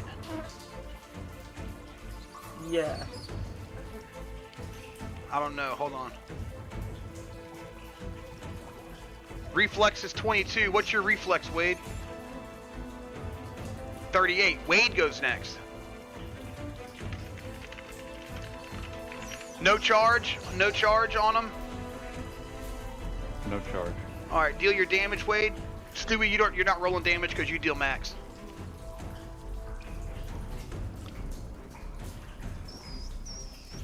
Stepping.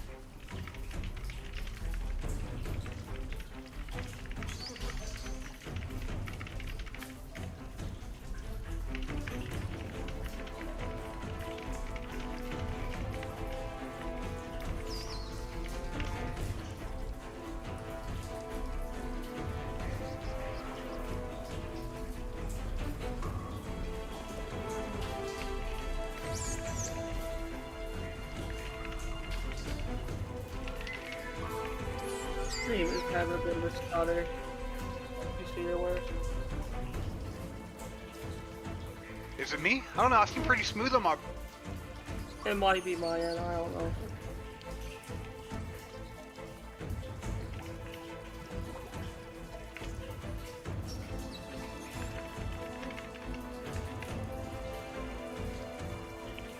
All right. The chef acts first. He slings his cleaver at Rob and misses. The civilian puppet is next and attacks Wade. She misses. Rob hits the chef with a critical success using his crowbar. Chooses to hit the ribcage area. Wade goes next and hits the civilian puppet with his cattle prod, dealing 7 damage and no electricity. Steven, well, I'm not going to tell you what Steven does. That sounds right? Sounds good. All right. Chicken Bob George. Chicken Bob George. Time to eat your porch. I'm Chicken Bob George.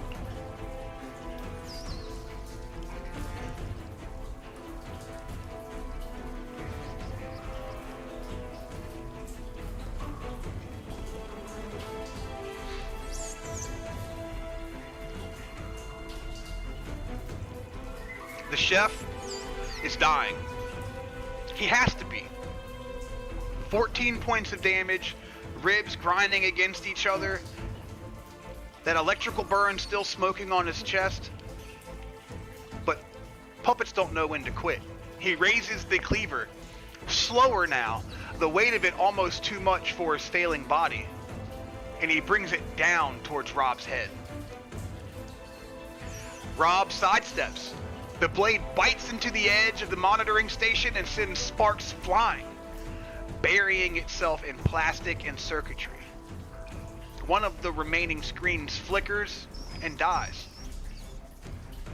The chef tries to pull the cleaver free. His hands are shaking, his grip is weak, but he doesn't get another chance. The civilian woman comes at Wade with nothing but her hands. No weapon, no plan, just that mechanical imperative to kill. Her broken jaw swings with every movement, blood and drool trailing behind her, that half-formed broadcast still gurgling in her throat, and she lunges for Wade's throat. Wade twists sideways, cattle prod coming up as a barrier, and her clawed fingers rake across empty air. She stumbles past him, off balance, momentum carrying her towards the wall. Rob sees the opening. The chef is bent over the monitoring station, both hands on the cleaver, trying to wrench it free. His side is exposed. Those broken ribs, damaged tissue, all of it, right there, unprotected. Rob doesn't aim for the head, doesn't go for the easy kill, he goes for the ribs. The crowbar comes around in a perfect arc, textbook form, maximum force. Every ounce of strength Rob has left is concentrated into a single, devastating blow.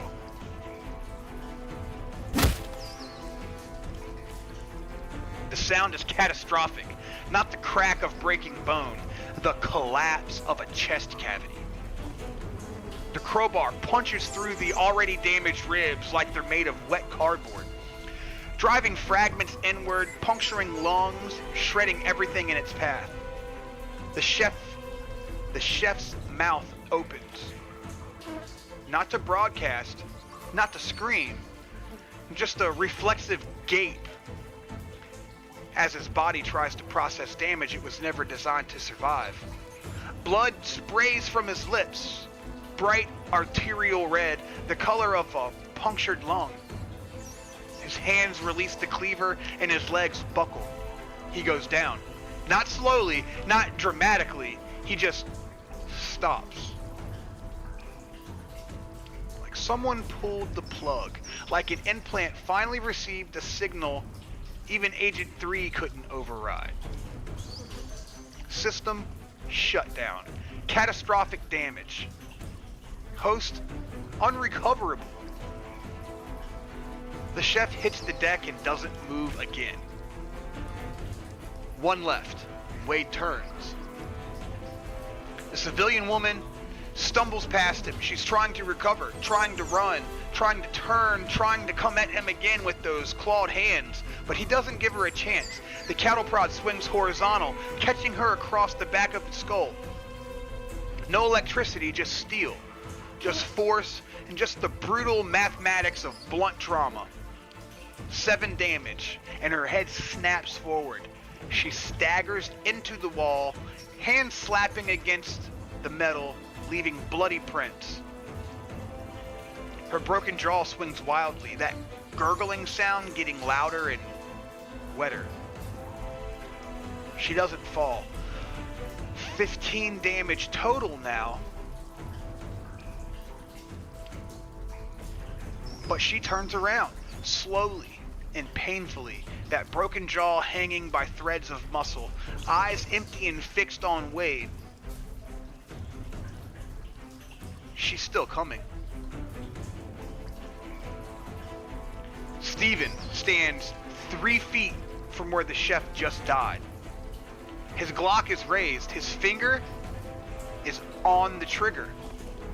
The civilian woman is right there, wounded, staggering, an easy shot, even for someone who's only fired a gun twice in his life. But he freezes. Again. The galley woman's face flashes through his mind. The housekeeper he just killed, the blood, the way they fell, the way they stopped being people and became just meat. His hands shake, his vision blurs, his fingers won't move. His mouth opens, closes, and then opens again, but nothing comes out. He can't do it. He can't.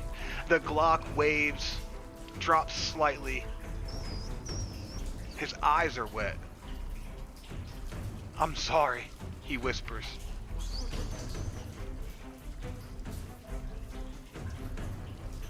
One puppet left.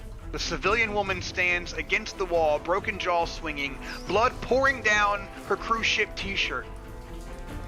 She's taken 15 points of damage. Her skull is cracked. Her face is in ruin. But she's still standing. She pushes off the wall, takes a step towards Wade, then another. Her mouth opens, that wet gurgling sound, trying to broadcast, trying to speak, trying to do something, anything before the end. Wade raises his cattle prod. There's 2 charges left, 1 puppet remaining. Turn 7 begins. 1 puppet remains, the civilian woman with about 15 damage, barely standing. Wade has 2 cattle prod charges left. Rob has a bloody crowbar. Steven is frozen in fear. What are we gonna do, boys? What are we gonna do, boys? I mean, I kind of just want to go and stomp that one out. Alright, we're just gonna fucking smash and bash. Smash and bash all around. Here, we're gonna make a reflex roll for Steven before we do anything. No, let's see. Survival or reflex, it's the same roll, so we'll just do it. Crit fail on Steven's reflex roll. He's still frozen. Alright, roll your damage, or not damage, roll your attacks. We're gonna roll combat and apply your,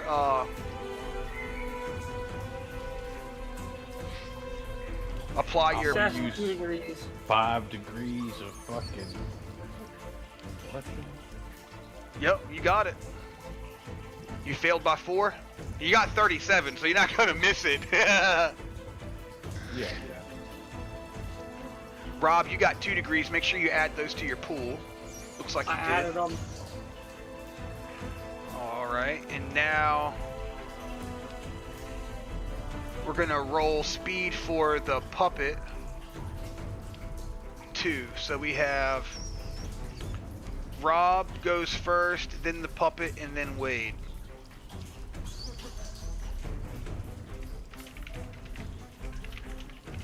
This should be relatively easy.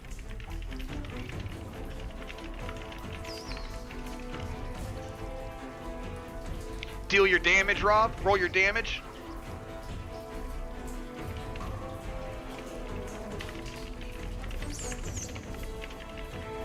Oh yeah, she's gone.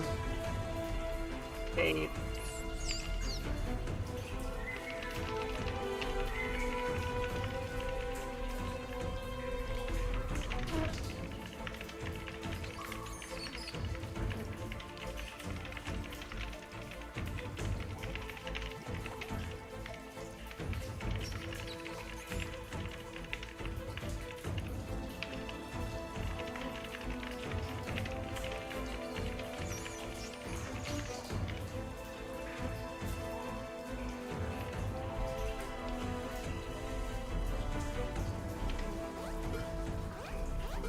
Oh, we gotta roll.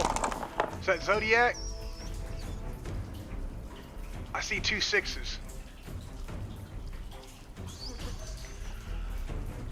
Rob doesn't wait for the puppet to reach weight. He steps over the chef's body, over the ruin he's made of that man's chest, and brings the crowbar around in a wide, sweeping arc.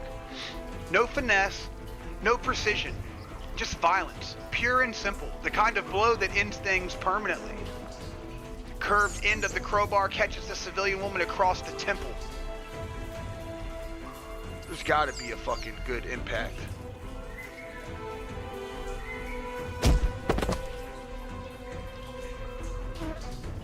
Eight damage. Her head snaps sideways at an angle heads don't go. Something gives way. The accumulated trauma of 15 points of damage plus 8 more, all concentrated in a skull that was never meant to take this kind of punishment. She doesn't stagger. She doesn't stumble. She doesn't reach for Rob or Wade or anyone. She just drops like a sack of potatoes. Straight down like a puppet with cut strings. Like something that was never really alive to begin with. Just meat and circuitry dancing to a signal that finally stopped transmitting.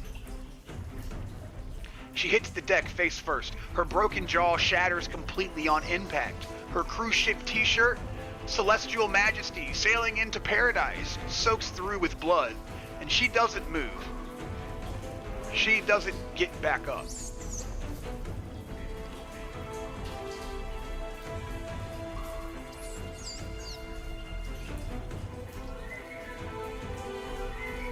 Silence. For a long moment, no one moves. No one speaks. The only sound is breathing. Ragged. Desperate. The gasping of 3 men who just fought their way through 10 puppets in a space the size of a living room. Wade lowers the cattle prod. 2 charges left. He almost laughs. 2 charges after all this? 2 charges between him and whatever comes next. Rob stands over the civilian's body. Crowbar dripping. His chest is heaving. His body armor is splattered with blood, none of which is his. His arms ache. His hands are cramping around the crowbar's grip. He's not sure he could swing it again if he had to. Steven hasn't moved. He's still standing where he froze, Glock half raised, eyes fixed on nothing. Tears streaming down his face, his whole body shaking. Steven, you alright over there? Steven blinks, looks around, sees the 10 bodies piled in the doorway, scattered across the floor, draped over furniture. He sees the blood everywhere, coating everything, pooling in the low spots, dripping from the ceiling. He sees Marcus slumped in the chair, the only person in the room who chose his own death. I couldn't. Steven's voice cracks. I tried, but I couldn't. Are you okay? Physically speaking? I don't think I'm injured. Alright. I don't think I'm injured, but I don't know if I can do this. You may not have to. We've already done a majority of the mess work. Is this what it's gonna be like? Like from now on, is this just life? For the most part, I wouldn't think the violence would be this much though.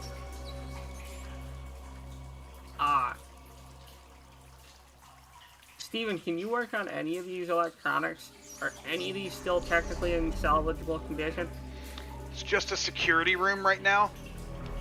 The monitors have been destroyed, so you can't see anything on the monitors, and there's nothing. I'm sure he could work on the electronics, but what exactly would it be that you want him to do?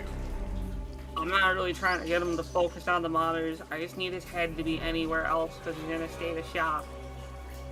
That's gonna be hard. You're gonna do a cajolery when calming other people. Yeah, I believe I have speech psychiatrist, but that's -10 to empathy with criminals, addicts, and traumatized people. Oh, that could work. Yeah, so we're gonna do cajolery, and then what else do you have to add on top of that? Calming angry and frightened. -10 to cajolery. Alright, so roll cajolery and put -10 on your reduction there. Oh yeah, -10, not -20.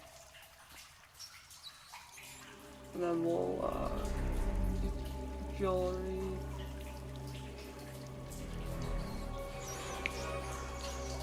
I'll roll this right now.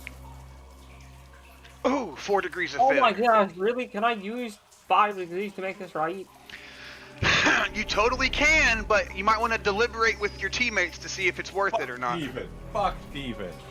Really? He'll get over it. He'll get over it, dude. We're not here to fucking Dr. Phil this motherfucker. Steven, watch your ass. Pull your head out of your ass. Watch the hallway, because I'm full of goop. There's 6 bodies we ain't even searched yet. Steven, just stay behind my back. Wade's a little grumpy today. He's having issues. PMSing or something. I will stay behind all of you. I'm not going nowhere, he says.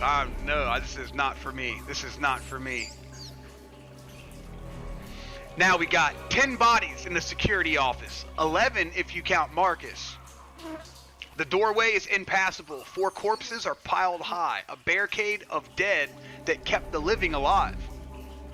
The monitoring station is wrecked.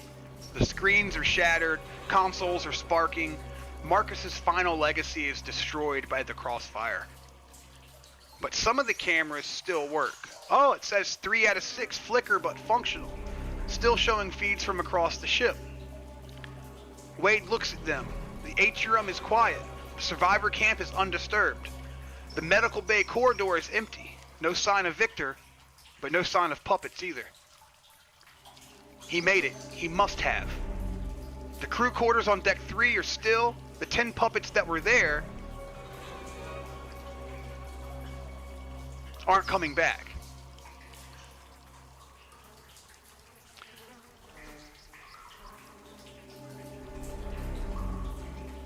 Rob wipes his crowbar on the dead housekeeper's uniform and tucks it back into his belt. Steven takes a shaky breath, lowers his Glock, and engages the safety with trembling fingers.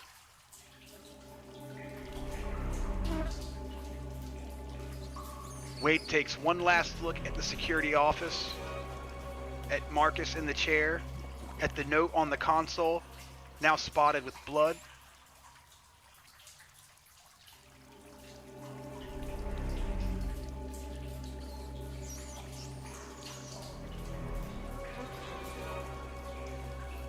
What do we want to do? Hold your thoughts. I have to piss so bad. I've had to piss since we started fucking combat, like an hour and a half ago. Go do what you gotta do. So let me piss and get a drink, and let's take a 5-minute break, and I will be right back, gentlemen.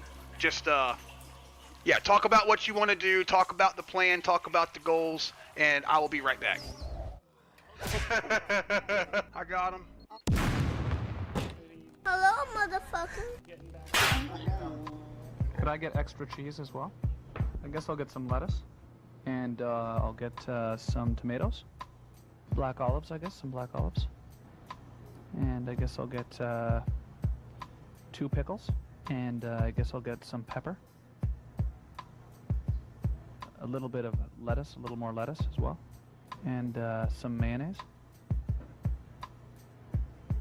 And I guess a couple more tomatoes. And some green peppers. And I guess a little bit more lettuce as well. And some pepper. A few more black olives as well. And a couple tomatoes. And some mayonnaise, I guess. And I guess a little bit of green pepper. And some onion as well, please. And I guess a little more lettuce on top of that. And some mayonnaise, I guess. And a little more tomato on top. And some pepper. And do you have oil? A little oil. And a little lettuce. And a couple pickles as well. Some green peppers. A couple hot peppers as well, not too many hot peppers. And some lettuce. A little mayonnaise on that as well. And tomatoes. Would that be all? A little more lettuce as well. And some green peppers. And some pickles. And some tomato. And a little more green pepper. That should be enough by now. Is that enough? A little mayonnaise as well on top. And some black olives. And some green pepper as well as some onion. And just a little lettuce on top of that as well. 2 tomatoes. And some pickle. I have to stop now. As well as a little mayonnaise. Okay. A little mayonnaise. That's it. And some lettuce. No, that's it. What's that? That's it. Okay, that's good. That looks delicious. Thanks.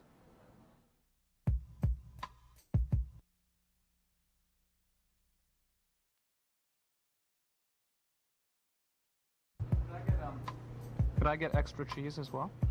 I guess I'll get some lettuce. And I'll get some tomatoes.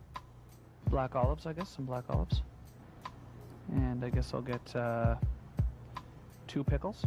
And I guess I'll get some pepper. A little bit of lettuce, a little more lettuce as well. And some mayonnaise.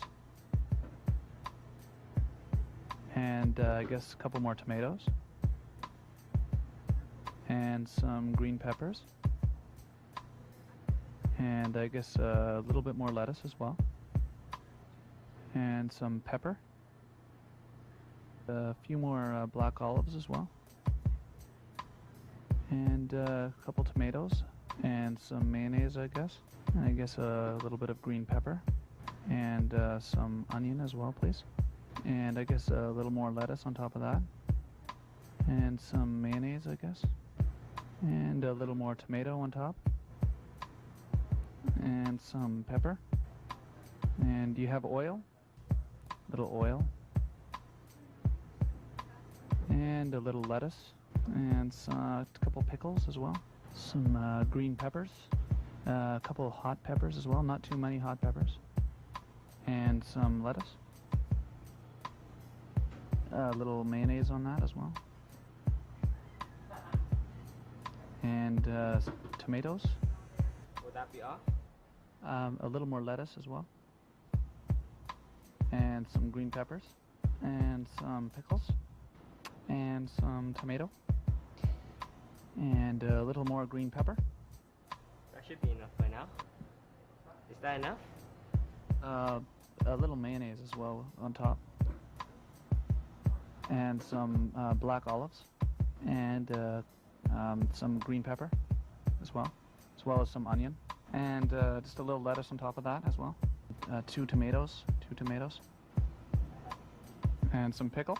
I have to stop now. As well as a little mayonnaise. Okay. A little mayonnaise. That's it. And some lettuce. No, that's it. What's that? That's it. Okay, that's good. That looks delicious. Thanks.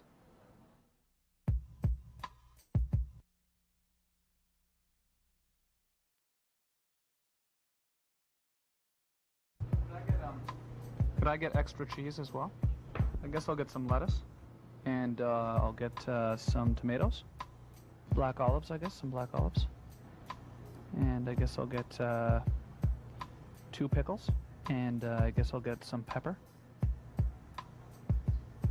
A little bit of lettuce, a little more lettuce as well. And some mayonnaise.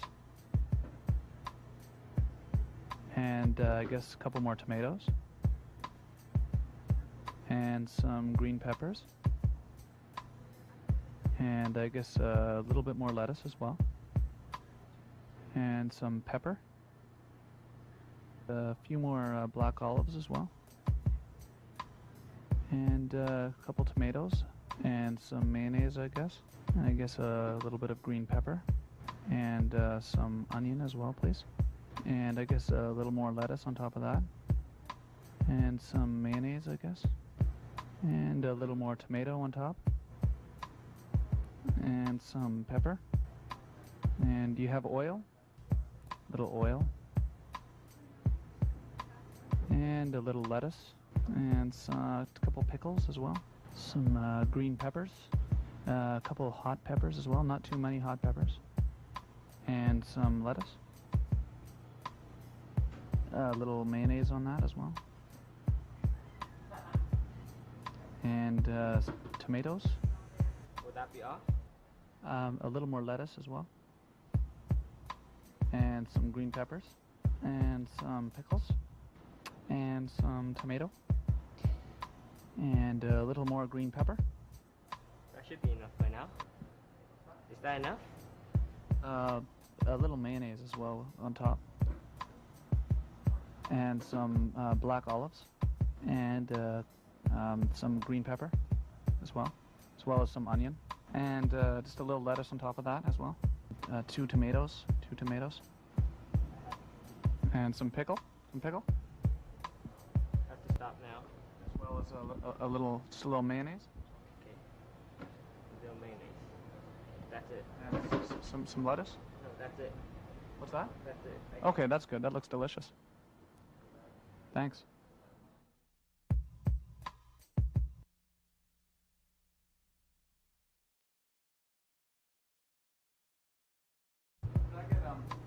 Could I get extra cheese as well?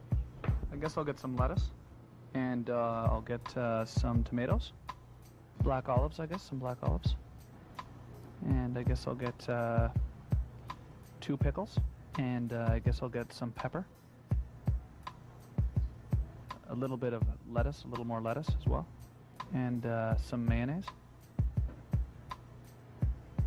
And I guess a couple more tomatoes. And some green peppers. And I guess a little bit more lettuce as well. And some pepper. A few more black olives as well. And a couple tomatoes. And some mayonnaise, I guess. And I guess a little bit of green pepper. And some onion as well, please. And I guess a little more lettuce on top of that. And some mayonnaise, I guess. And a little more tomato on top. And some pepper. And do you have oil? A little oil. And a little lettuce. And a couple pickles as well. Some green peppers. A couple hot peppers as well, not too many hot peppers. And some lettuce. A little mayonnaise on that as well. And tomatoes. Would that be all? A little more lettuce as well. And some green peppers. And some pickles. And some tomato. And a little more green pepper. That should be enough by now. Is that enough? A little mayonnaise as well on top. And some black olives. And some green pepper as well as some onion. And just a little lettuce on top of that as well. 2 tomatoes. And some pickle. I have to stop now. As well as just a little mayonnaise. Okay. A little mayonnaise. That's it. And some lettuce. No, That's it. What's that? That's it. Okay, that's good. That looks delicious. Thanks.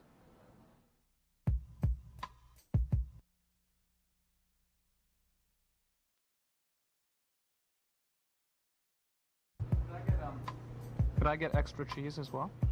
I guess I'll get some lettuce. And I'll get some tomatoes. Black olives, I guess. Some black olives.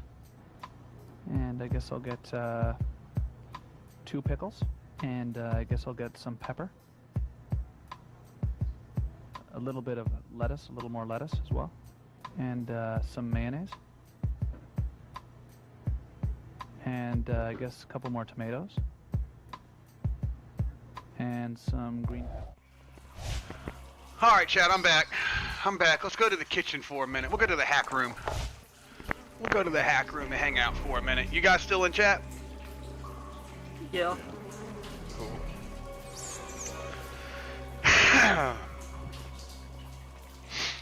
Oh man, I had to piss. I pissed for a solid 90 seconds. No exaggeration, no lie. Pissed for a solid 90 seconds, dude.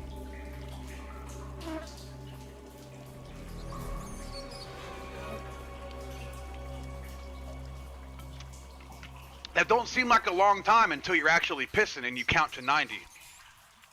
Hey TJ, thanks for stopping in, my man. Thanks for stopping in, my man.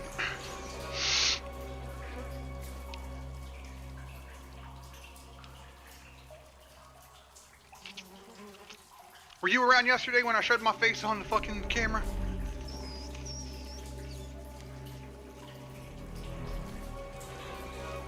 Did I tell you I figured out why that happens, Zodiac? Yeah, you said the 0 button or something? Yep, and when I dealt out cards, I pressed 0 to make it 10.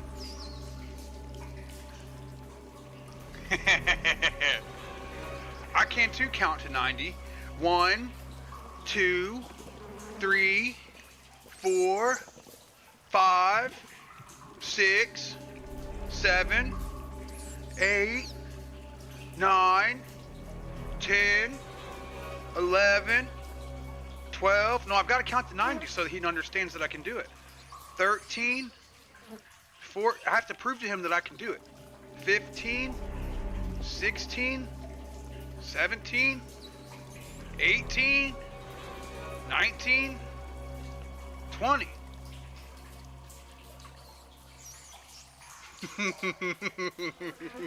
Motherfucker ran out of toes.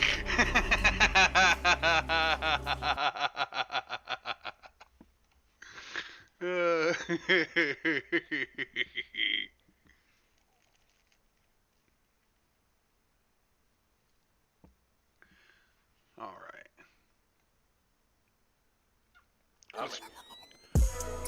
Let's roll a joint real quick.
Oh, I'm getting tired, boys.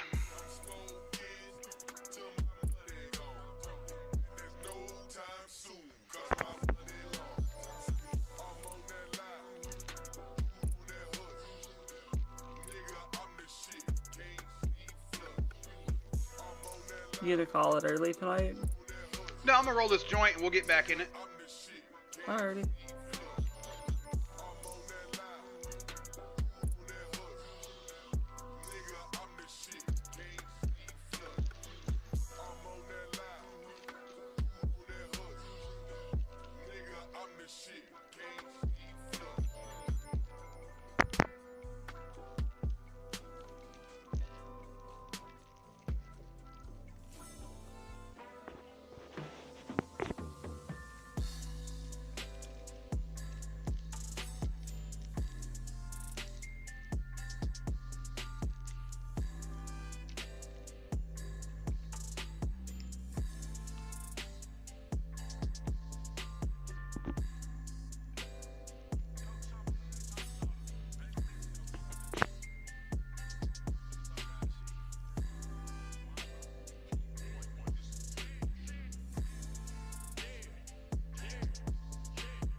Did we really do 2 hours of combat?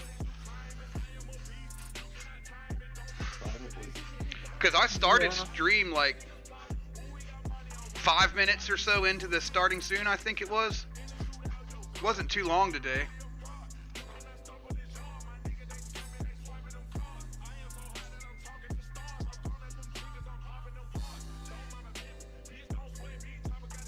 I would say the last 2 going on 3 sessions have been mostly combat, and we haven't really had a real resting point to build any more story just yet, just because we've had a lot of work with this cruise ship.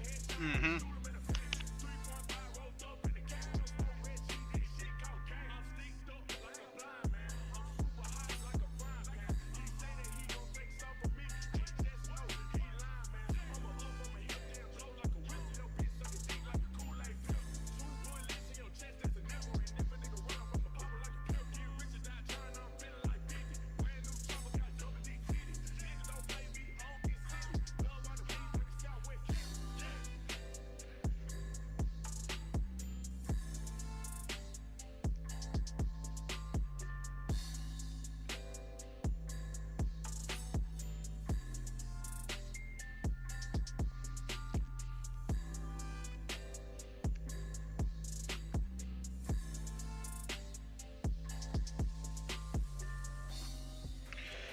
All right.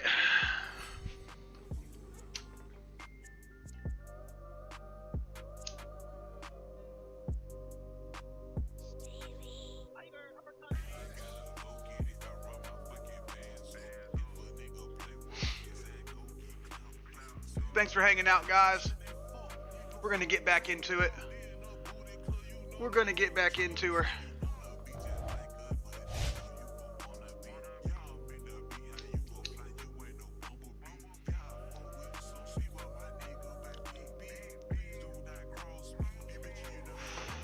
Perfect. Good ass joint, dude. Good ass joint, dude.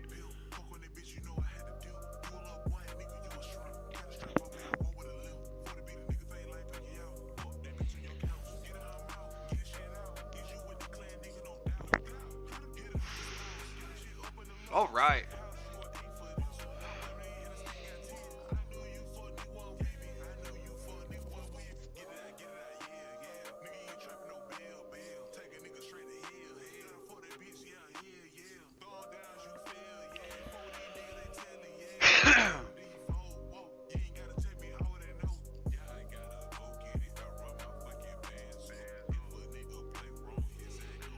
All right, where were we at?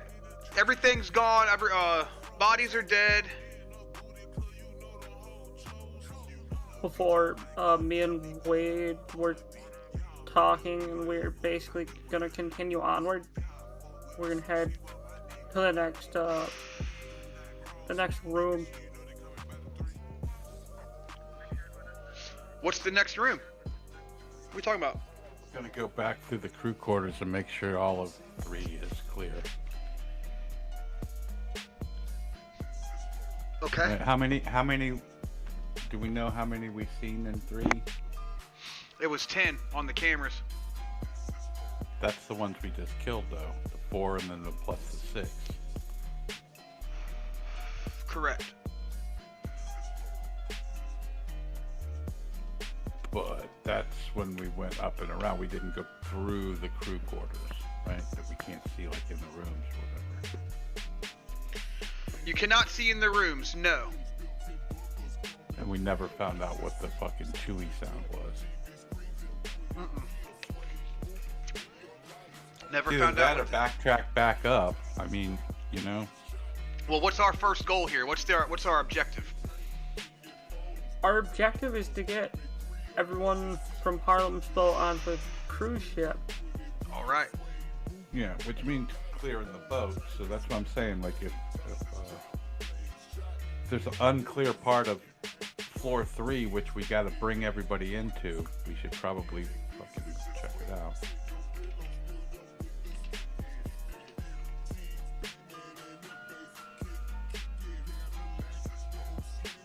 Or head back up, get the radio, get back to the fucking thing, check on Victor, make the call to fucking Harlan.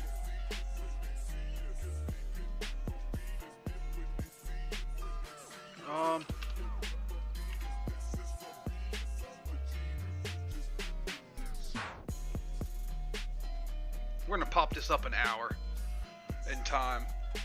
Also, yeah, the goal is to get people on the boat, off of Harlan's ship and off of the pontoon boat onto the cruise ship, and get out into the bay, right? Yeah, that's the big goal. And so to get that done, you gotta clear the cruise ship out. Right. And that's where we're at. The monitors are broken. Said there was 3 that flickered, but for the most part, the security monitors are broken.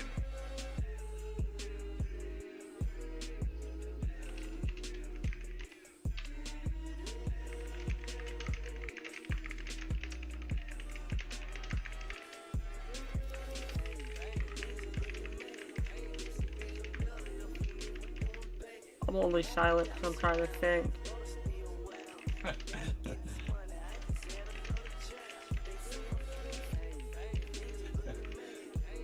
I mean, if you wasn't thinking, you'd be talking. Yeah. Well, that and I'm partially trying not to fall asleep right at my desk. Shut up.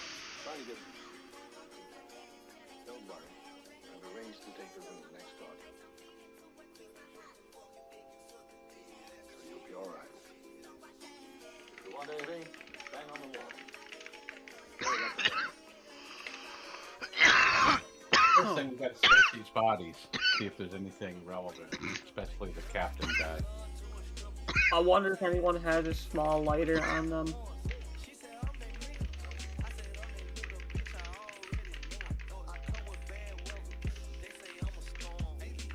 Yeah, search the bodies. See if anything useless on anything.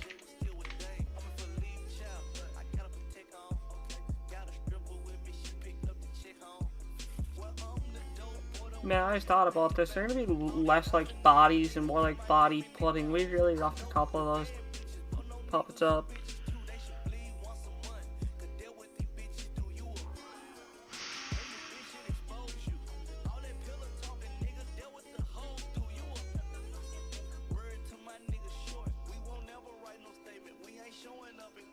Should we send Steven in to search the bodies while me and you go rest, Wade?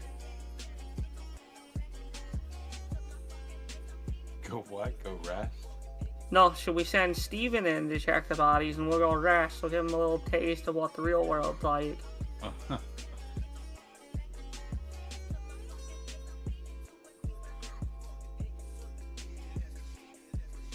Nah, that's cruel.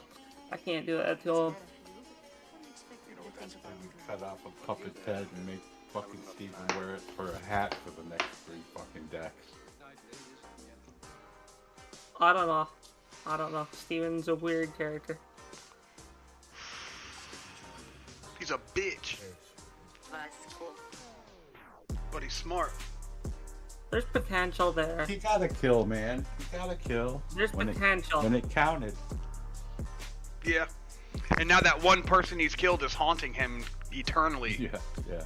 Yeah, but he's still knowledgeable in other areas. He just knows he doesn't necessarily want to be out killing, so there's still room.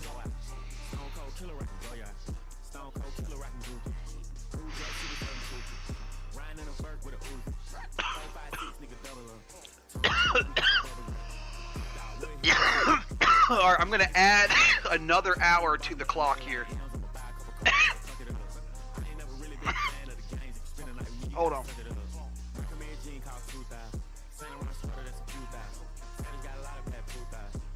Alright. We're gonna add another hour here. Because it's gonna be some time. The sowing is done. The time now is for harvesting. Wade, Rob, and Steven move through the security office methodically, checking pockets, patting down corpses, stripping anything useful from the dead. It's grim work. Necessary work. The kind of thing that would have seemed monstrous a week ago, and now it just feels like a Tuesday. Stephen hangs back at first, unable to touch the bodies, till Wade puts a hand on his shoulder. They're not people anymore. They're supplies. And supplies keep us alive. Stephen nods, swallows hard, and gets to work.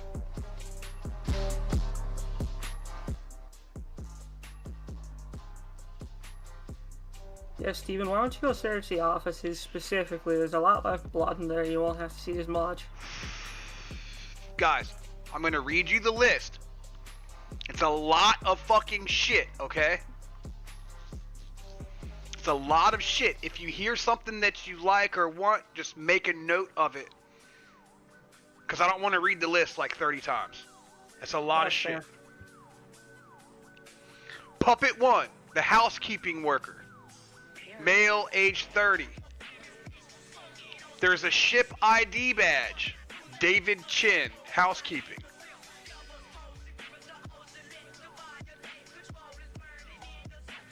There's a master cabin key card. Okay? Yes. Steven lets you know that the master cabin key card opens all passenger level cabins on decks 2, 4, 6, and 8. That could be very valuable. Wade, do you want to take that for now? Yeah, I got the 2468 cabin master key. Mm-hmm.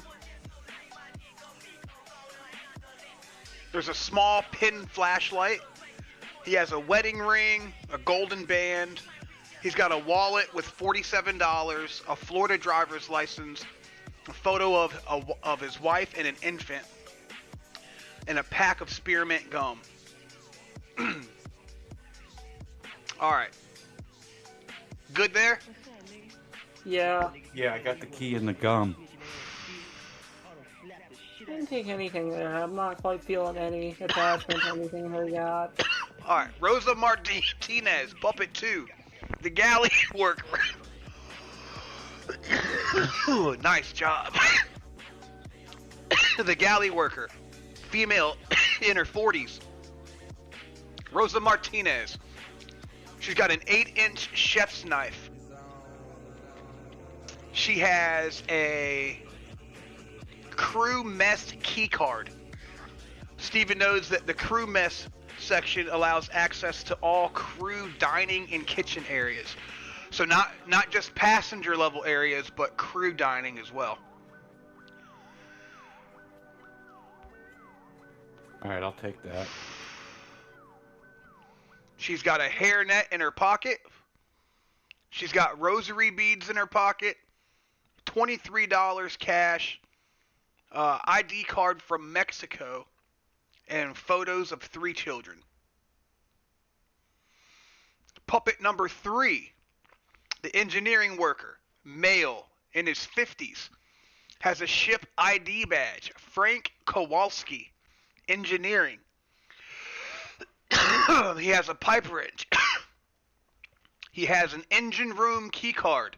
Full access to engineering spaces. Decks 0 through 2. He has a multi-tool. It's a Leatherman multi-tool. So it's a little knife with a screwdriver and wine bottle opener. You know what I'm talking about. I gotcha. Pack of cigarettes. Marlboro Reds, half empty. He's got a lighter. Knife. Yeah, like a Swiss Army knife. He's got a lighter. It's a Zippo engraved that says 30 years at sea. He's got $156 in cash and a Polish driver's license and a union card. I'm taking that lighter. All right, y'all good there? Yeah. I just need to find it. You might have to make it. You might have to make it.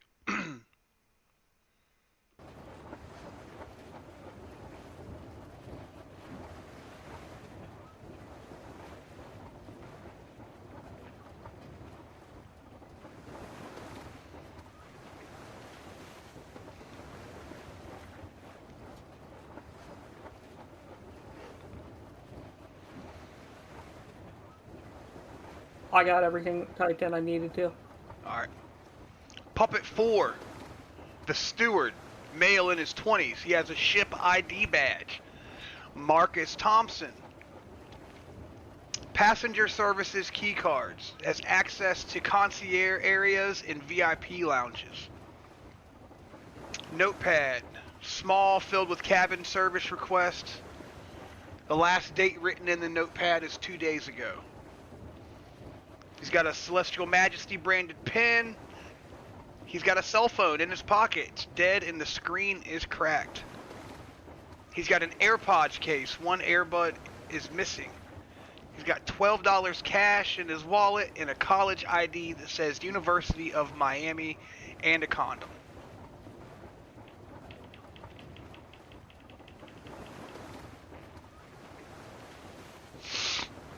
You good there? Yeah, I'm good. Yeah. Puppet number 5, the security officer. The one that ran in, the big bad basically. Jerome Patterson on his ship badge ID. He has a security master key card.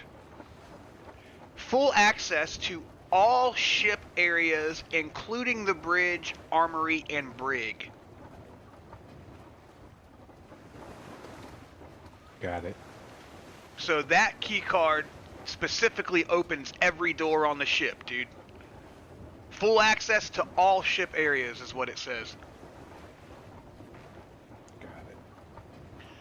He's got an expandable baton, a pair of handcuffs, a radio, ship security frequency, battery is dead. He's got a Deck 3 crew quarters key. It's a physical brass key. $89 in his wallet, Georgia driver's license, a photo of his teenage daughter, and a tungsten wedding ring. Since we're in the security room, right?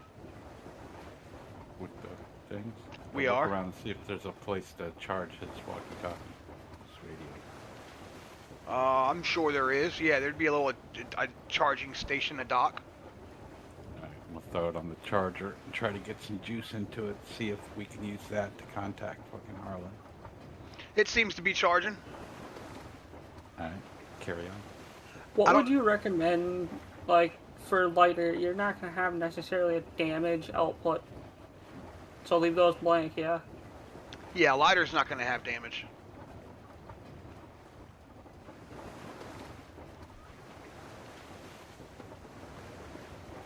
Lighter's not going to have damage.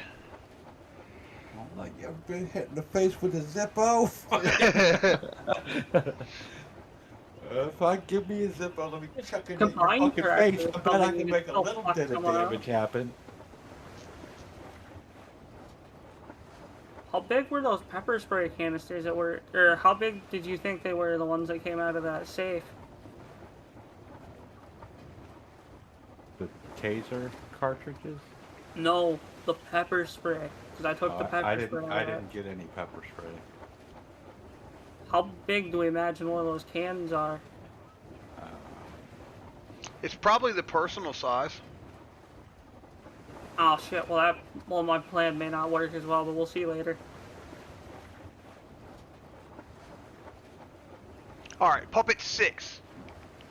Bartender, male in his 30s. He's got a ship ID badge that says Antonio Vega.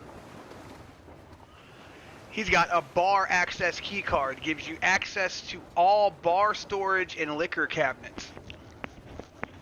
AKA antiseptic. Alright, I grabbed that too. I'm the key master. The fucking key man. Key daddy. Zodiac the key daddy. That's wise, I'd lose him somewhere. Now we just gotta kill off Zodiac's character and make him fall overboard and everybody I got loses a the key keys. fob, master retail key, small brass key. I got a 2468 cabin master key, crew dining key, security key card master, and the bar master key. Hey, we're not in damn battleground, calm down. Puppet 6, the bartender, Antonio Vega. Access to all bar storage and liquor cabinets with his bar key card. He's got a bottle opener. He's got a corkscrew.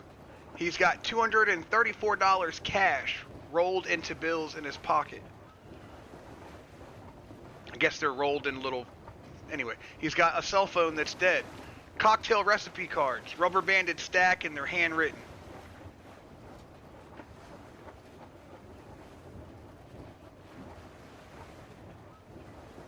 Roll. Who's searching the bodies? I'd like to think it was a combined effort of me and Wade while Yeah. Steven stands there in the corner and watches. Well, who's searching this body then?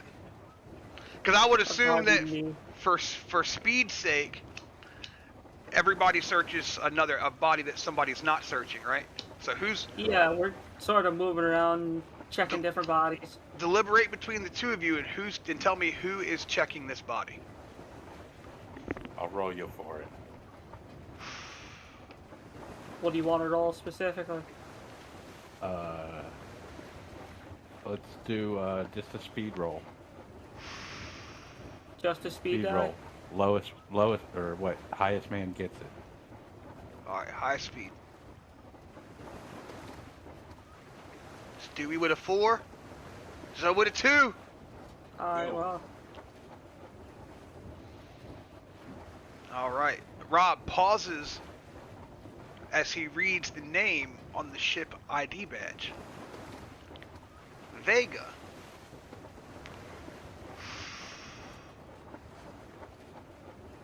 Roll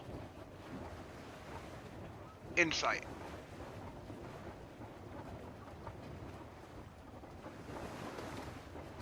I'm gonna check, make sure I don't have any insight perks. You might. True seer, negative 10 to insight when determining if someone is lying. Nope, no lies. No. Alright, we'll roll this. He ain't standing, motherfucker. He gotta be lying. He's dead. Failure 4 degrees. That name Vega feels familiar, but you can't quite. I don't think it's worth spending 4 degrees on. Is it? Wait, or do you want to just say fuck it and let me keep my 14? I mean, it's Points. all about a discovery thing. I don't know. I would say no. If it was me, I would say no. I mean, if it was me, I'd probably say yes because I got 32 fortune. But if you got less than... Can I ask, how important is this fortune or something, I information? wouldn't Is do this it. make or break info, or is this sort of just a hand me out type of thing? He ain't going to answer that. I'll try to answer it the best way possible. Well, I guess what I'm asking is, would this be vital for us to find something else later?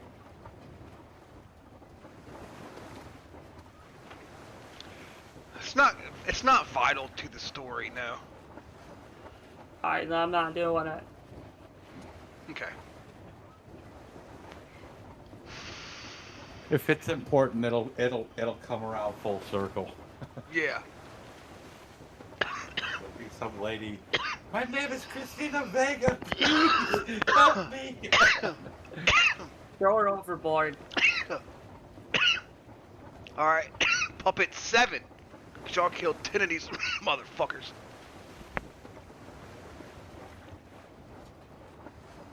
Ship ID badge.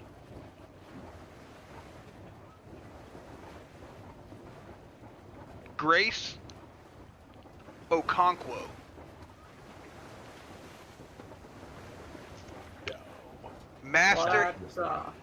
Master cabin key card.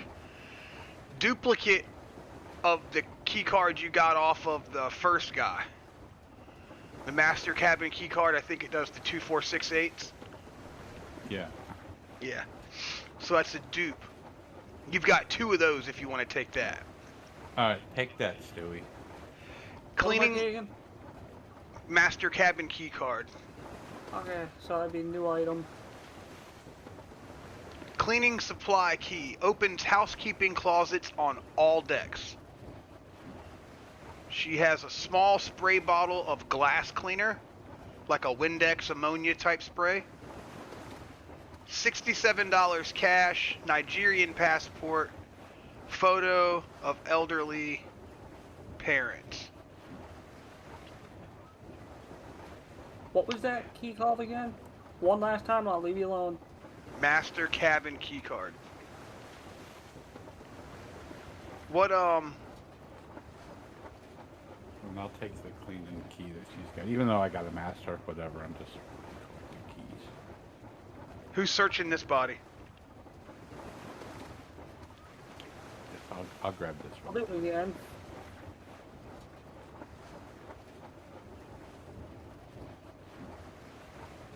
Wade freezes at the name. Okonkwo. Yeah. That's the same name as the doctor. Fuck. They stare at the body. At the woman who might have been Dr. Okonkwo's daughter. His niece? His sister?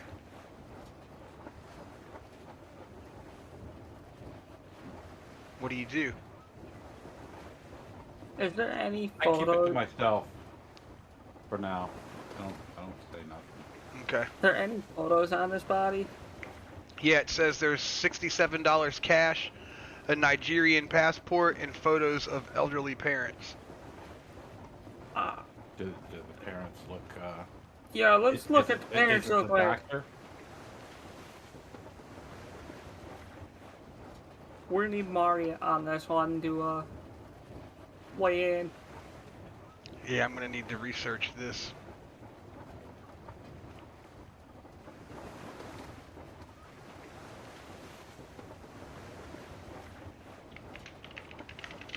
Hopefully this is just some spiteful acts or something.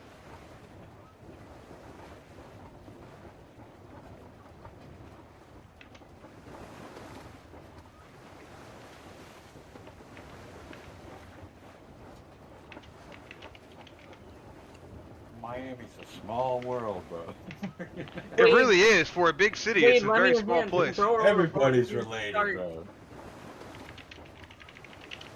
The Vegas and the Okonkwo's and the fucking Marias.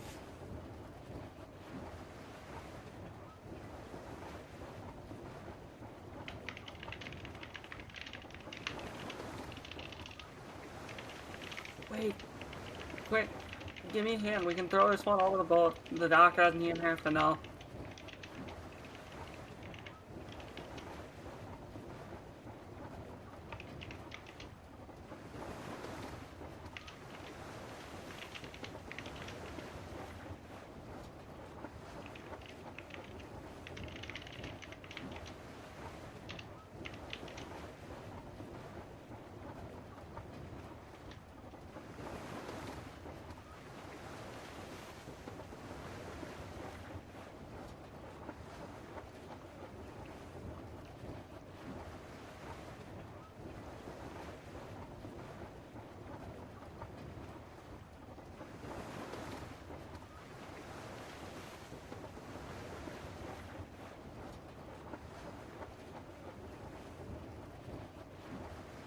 Alright, I gotta go back to a few bodies.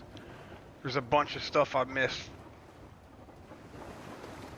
But, examining the photo, Wade pulls the photo from Grace Okonkwo's wallet. It's a small snapshot. The kind you'd keep close. Worn soft at the edges from handling, from being looked at in quiet moments between shifts. Two elderly figures stand in front of a modest house.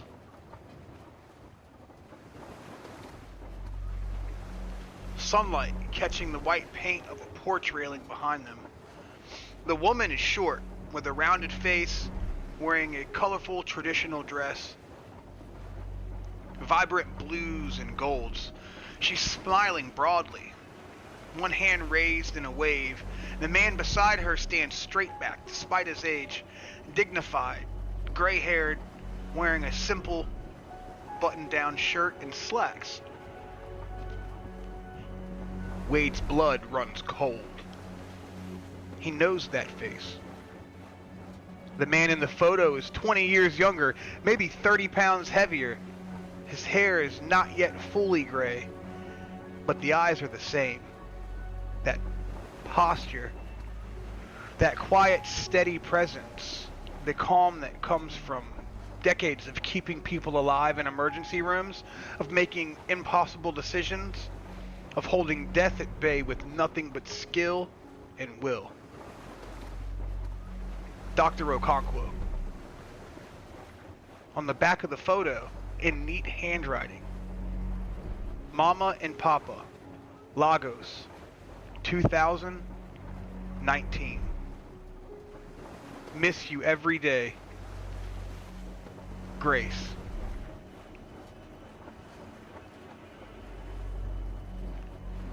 Rob looks over, sees the photo, sees the recognition on Wade's face. Steven moves closer and is confused. What's this? The doctor we were gonna bring here. Wow. The photo anyway. We think it's his daughter's, potentially. One of the relatives. The silence that follows is absolute. Steven looks at the body, at Grace, crumpled against the wall where Rob's crowbar ended her. Skull caved in, blood pooling beneath her. And then at the photo in Wade's hand. At the smiling woman in the colorful dress, and at the dignified old man who doesn't know his daughter is dead. Who doesn't know they killed her. Oh God, Steven's voice cracks. Oh God, he's going...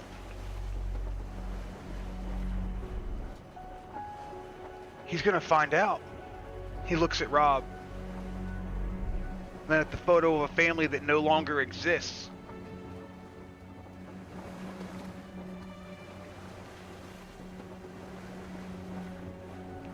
What are we gonna do? We're gonna have to tell them the truth eventually. I mean, might as well rip it off while we can.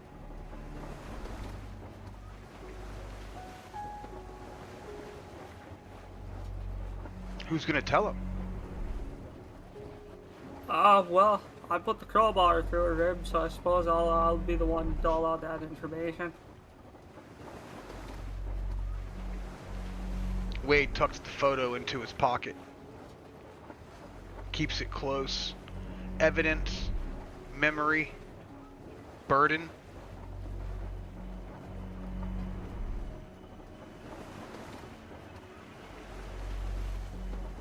Rob's jaw tightens. He doesn't like it.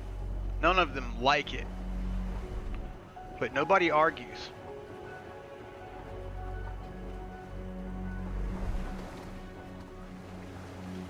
Wade takes one last look at Grace Okonkwo's body. She was someone's daughter. Someone's child. She came to this ship to work and to send money home to make her parents proud. She had a photo of them in her wallet. She looked at it every day. Probably.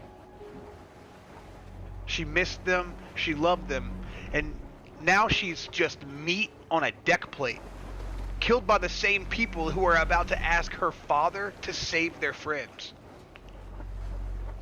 This is the world now. Wade turns away.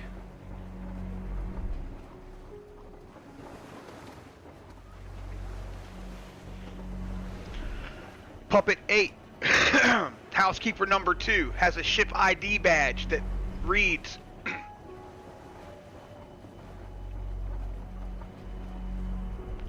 Elena Volkov, housekeeping.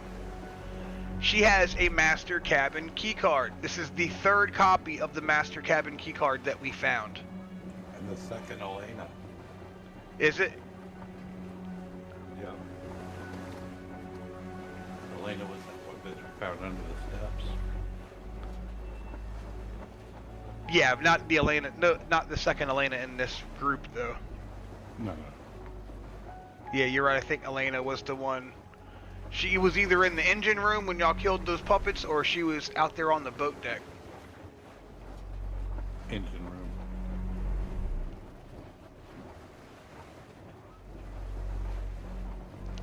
Alright, she has a mini sewing kit, ship branded complimentary, cracked bifocals, $34 cash, a Russian passport, and a letter in some type of Cyrillic script. She also has a butterscotch hard candy loose in her pocket.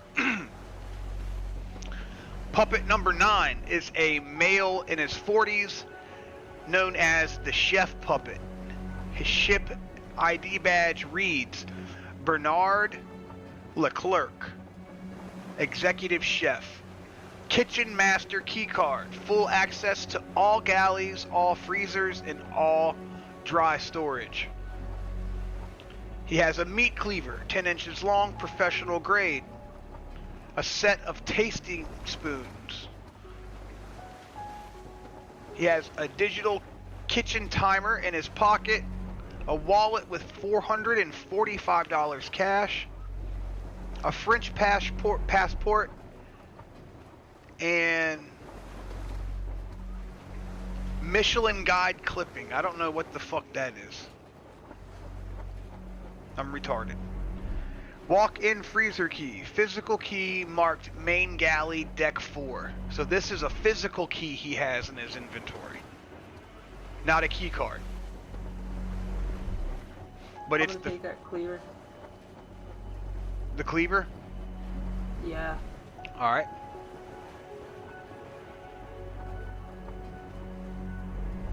Alright, I'll take the key and the kitchen timer. Alright, you got the kitchen timer and you're taking the walk-in freezer key. Make sure you note that it's for the main galley on deck 4. Puppet 10. There's no ship ID. She's a passenger, not crew. She has the cruise ship t-shirt on. She has a cabin key card for cabin 6247 on deck 6. There's an expensive watch, a Cartier, gold, still ticking. She has a diamond engagement ring. She has a pearl necklace, a wallet with $1,200 cash, American Express black card, and a New York driver's license. She has a phone that's dead and a rose gold case. She has a prescription bottle half full of Xanax. Then she has a cabin safe code.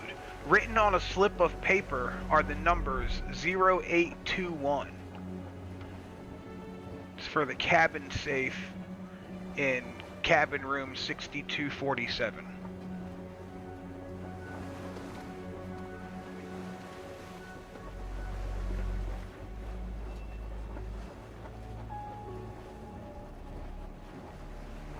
Y'all got that? Yeah, I grabbed the safe numbers.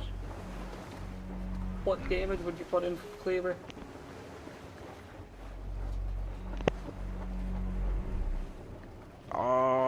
There should be like a heavy combat knife or something.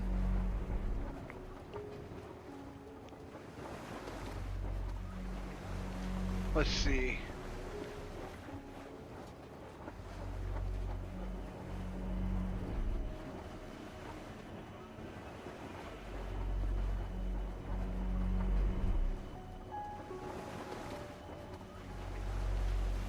The combat knife are you referring to? Yeah, that'd be fine. 4 plus 1d6.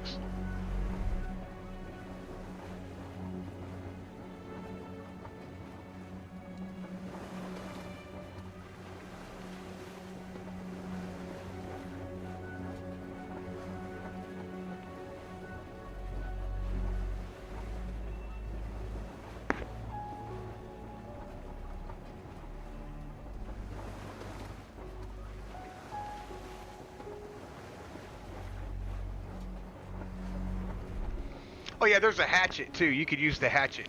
Similar. Yeah, 4 plus 1d6 is the damage. I'll happily take the hatchet. Well, I mean, I'm just using that as like a stat reference because Cleaver's not in there, but I think a hatchet would fit the same. Yeah. Type. Yup.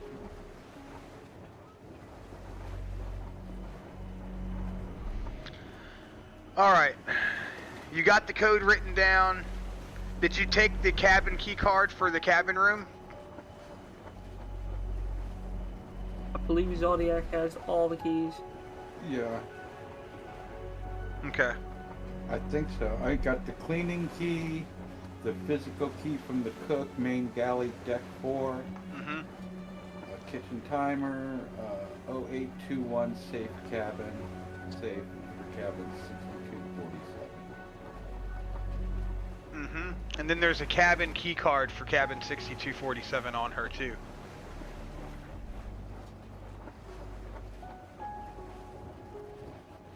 So it's the key to get into that cabin. You have one key that opens every door on the ship. Yeah. Alright. Then we have Chief Marcus, the Sui, the one that we found in the room earlier.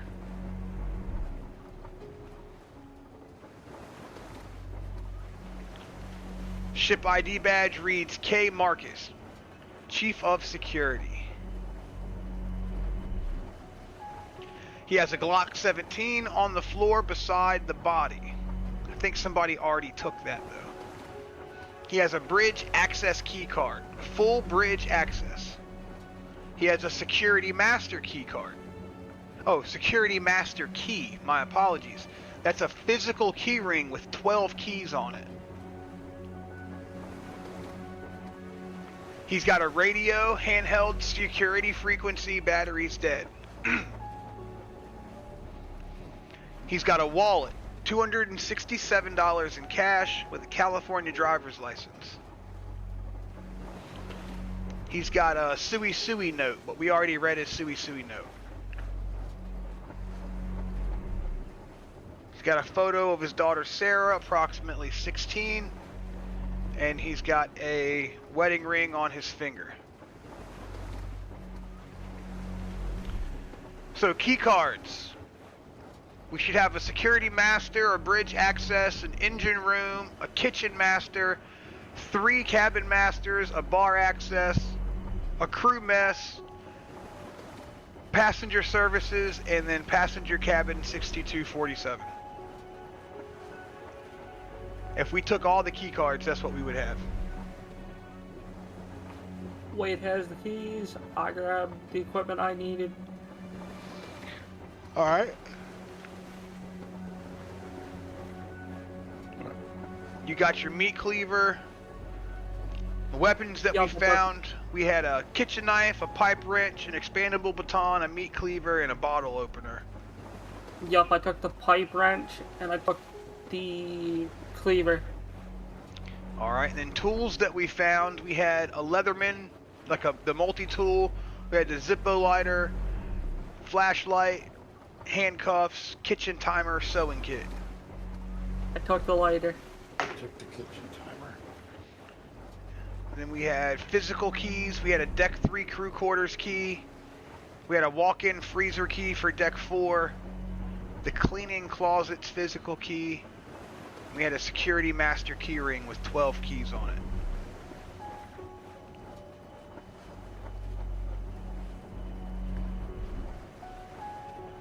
Yeah, right. So keys and the physical keys.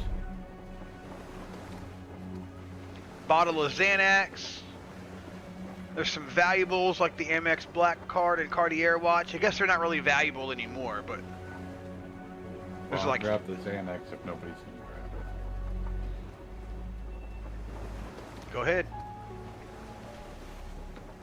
Then there's rosary beads, wedding rings, family photos, cigarettes, gum, and hard candy. I think you grabbed the gum, didn't you? Yeah.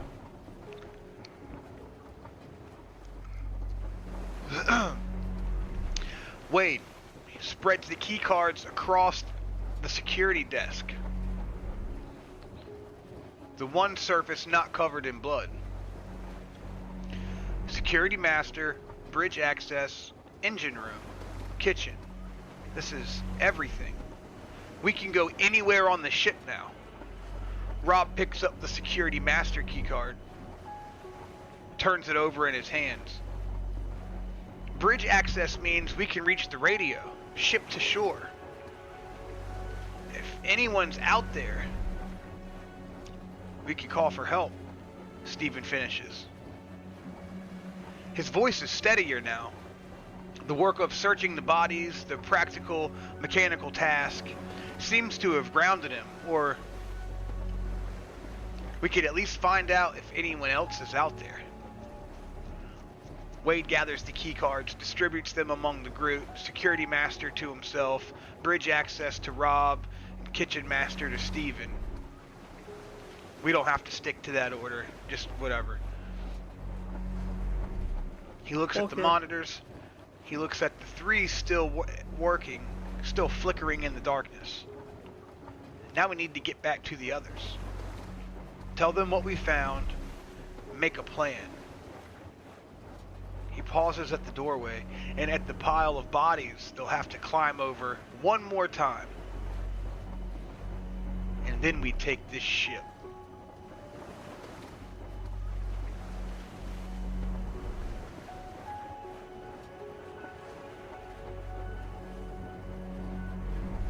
The party has thoroughly searched Deck 3 and acquired significant resources, especially the key cards that grant access to virtually every area in the ship. Big progress there, guys. The bridge is now accessible, which means the ship's radio and navigation systems are within reach.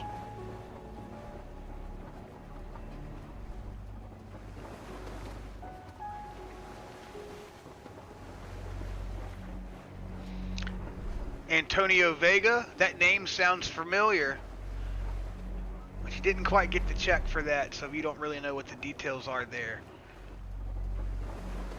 Grace Okonkwo, the same surname as Dr. Okonkwo on the Second Chance.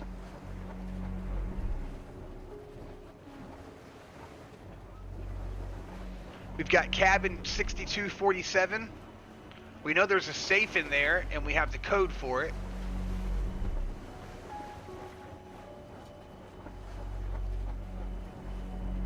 We've got the card for bridge access. The party can now reach the ship's communication system. First real chance to contact the outside world, but we also have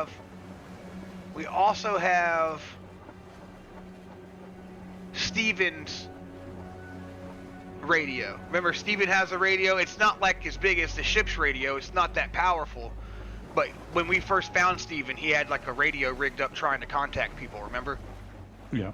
So yeah, are we able to contact Dr. And I'm charging the other radio. Yep, you've got a handheld radio on the charger. We've got Steven's radio that's a little bit stronger than handhelds on Deck 5 that he could move to Deck 8. And then we've also now got access to the ship's powerful radio, but the ship's got a big fat radio that they could hear on land and stuff. So it may or may not be a good thing to use that radio. We have an accurate tally of how many puppets are on the ship, left on the ship.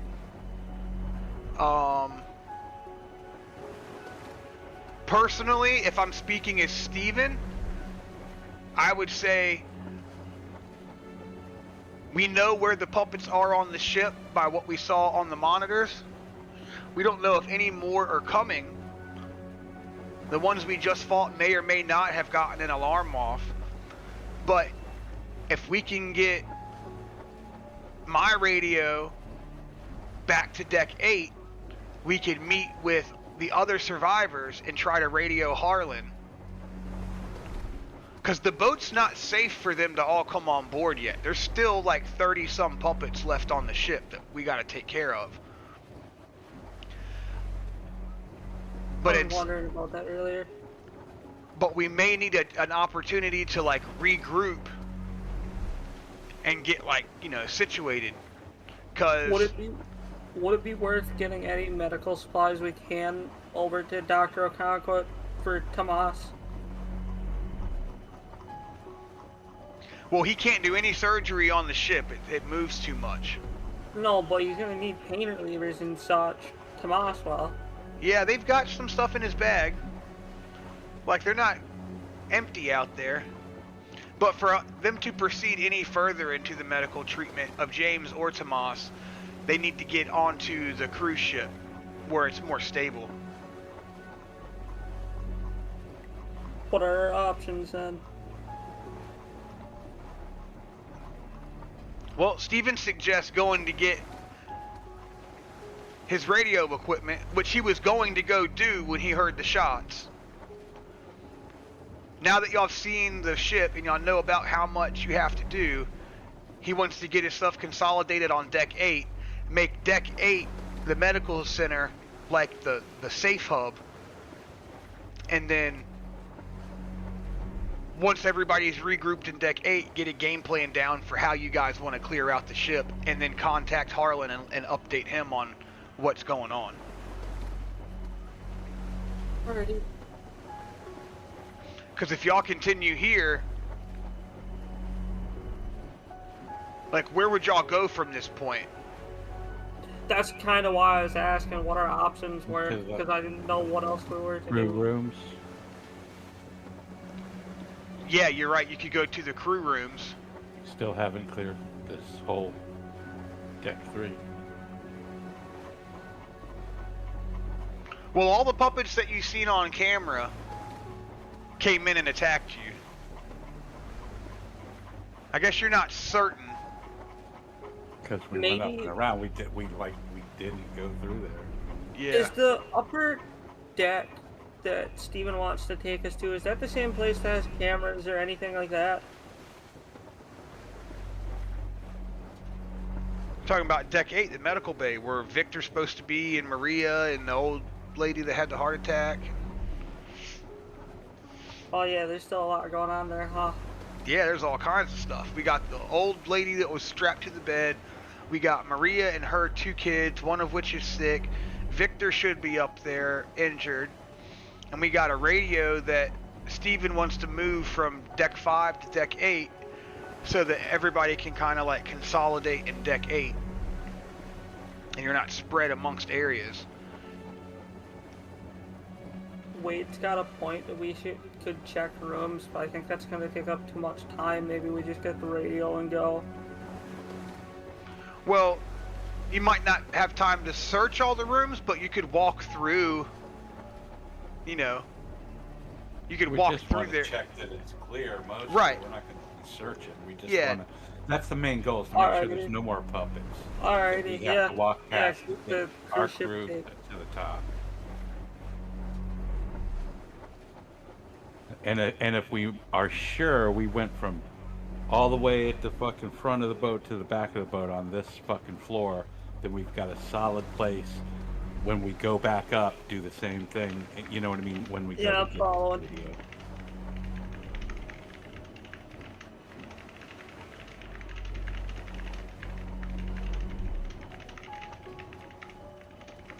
That'll give us a chance to double check the route that we're going to have to take the people.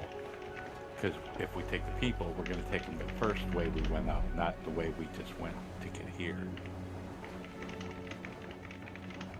Yeah.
All right.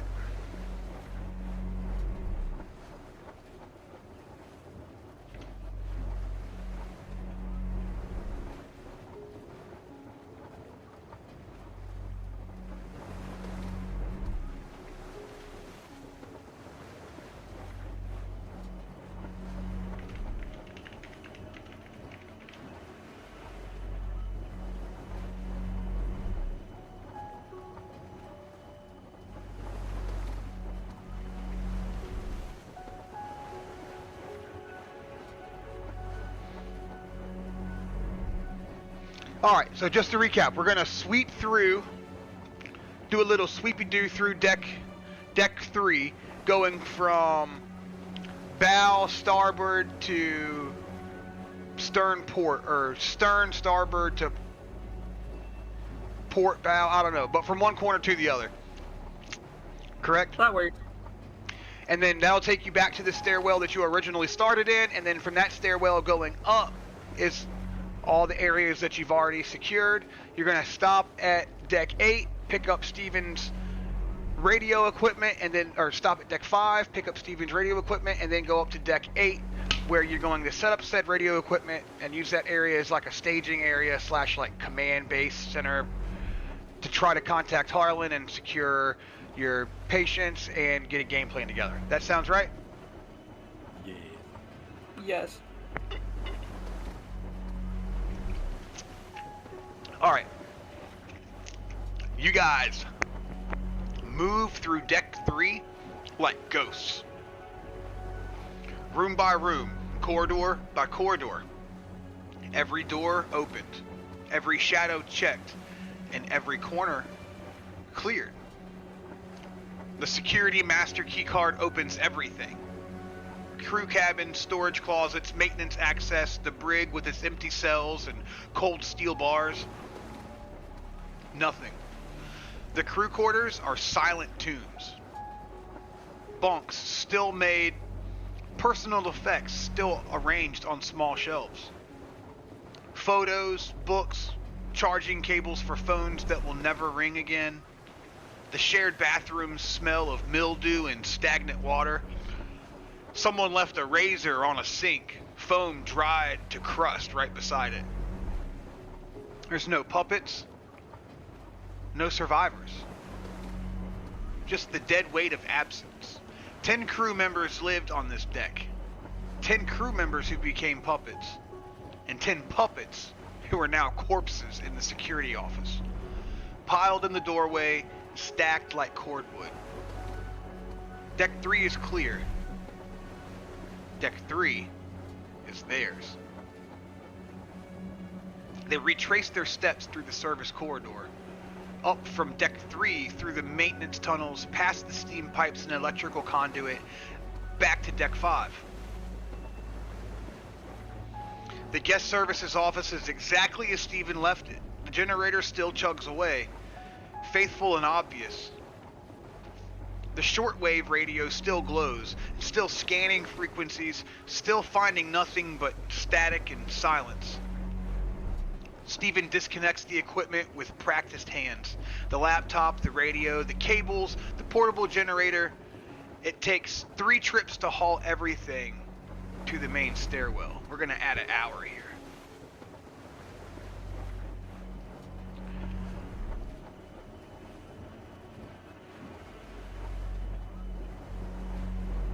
The generator is the heaviest. Rob carries it alone, muscles straining and body armor creaking. Up to deck 6, past the Aurora Gallery, past Gerald Morse's body, past the tells still tied to the door handles.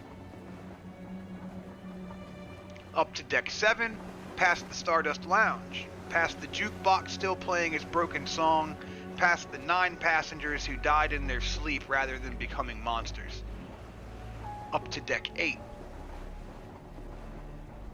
Home. 4 knocks, pause, and then 2, remember? The door opens. Maria stands in the gap, eyes wide, a scalpel clutched in her white-knuckled grip, and behind her, Wade can see the others. Margaret Holloway, still in her hospital bed, still pale but sitting up now. You see Sophia, curled on a cot, fever flushed and sleeping. Maria's other child huddled in a corner, watching with huge, silent eyes, and Victor. He's lying on an examination table. Bandages wrapped around his head and shoulder, an IV line running into his arm. Saline, probably. Whatever Maria could figure out how to administer. His eyes are closed, but his chest rises and falls steadily. He made it. Oh, thank God! Maria drops the scalpel and pulls Stephen into a fierce embrace. We heard gunshots. We're okay, Stephen says. His voice cracks. He doesn't mention the bodies or the blood, the way he froze, the woman whose brains are now splattered across the security office wall. Some things don't need to be said.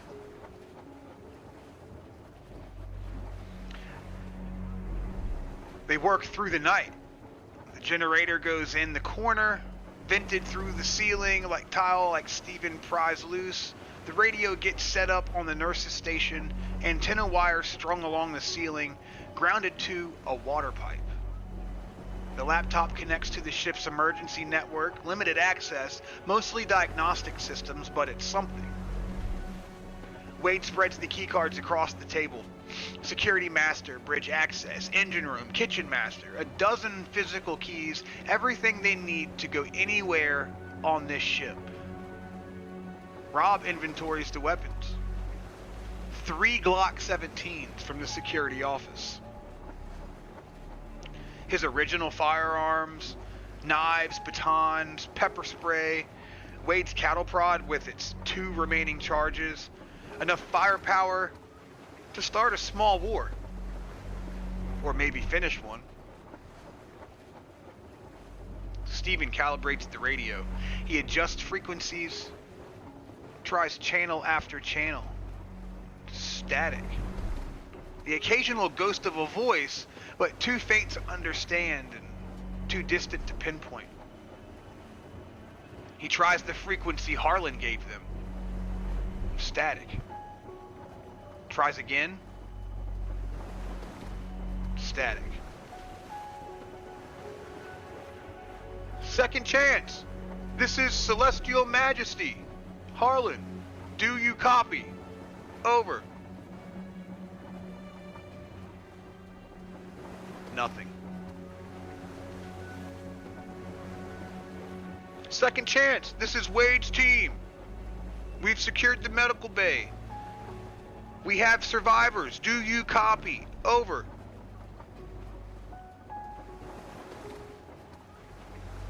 Nothing. The radio hisses. The static fills the room like white noise, like the sound of the world holding its breath. To no response. Did Harlan's radio die again?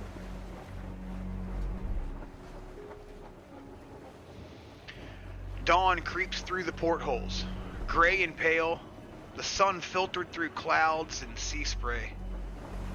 The first natural light any of them have seen in hours. Wade stands at the window, looking out at the water.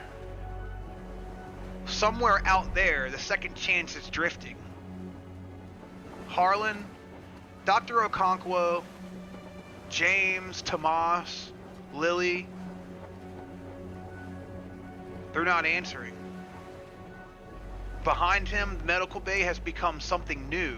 Not just a hospital, a fortress, a command center, a last stand, if it comes to that.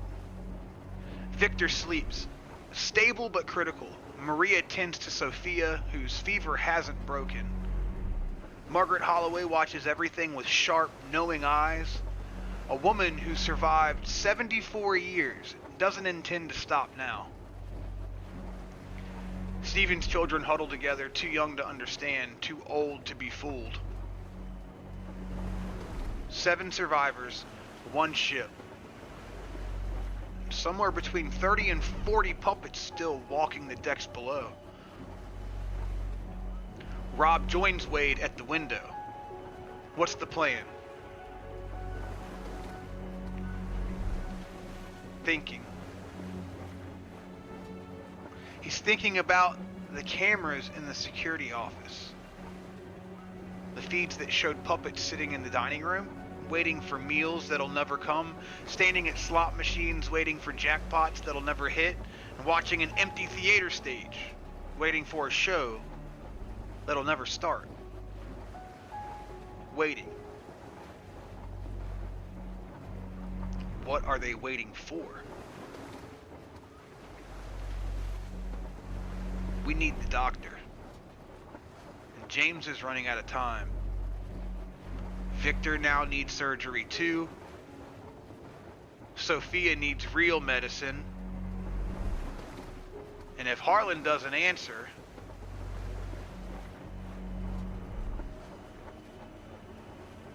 this could be bad.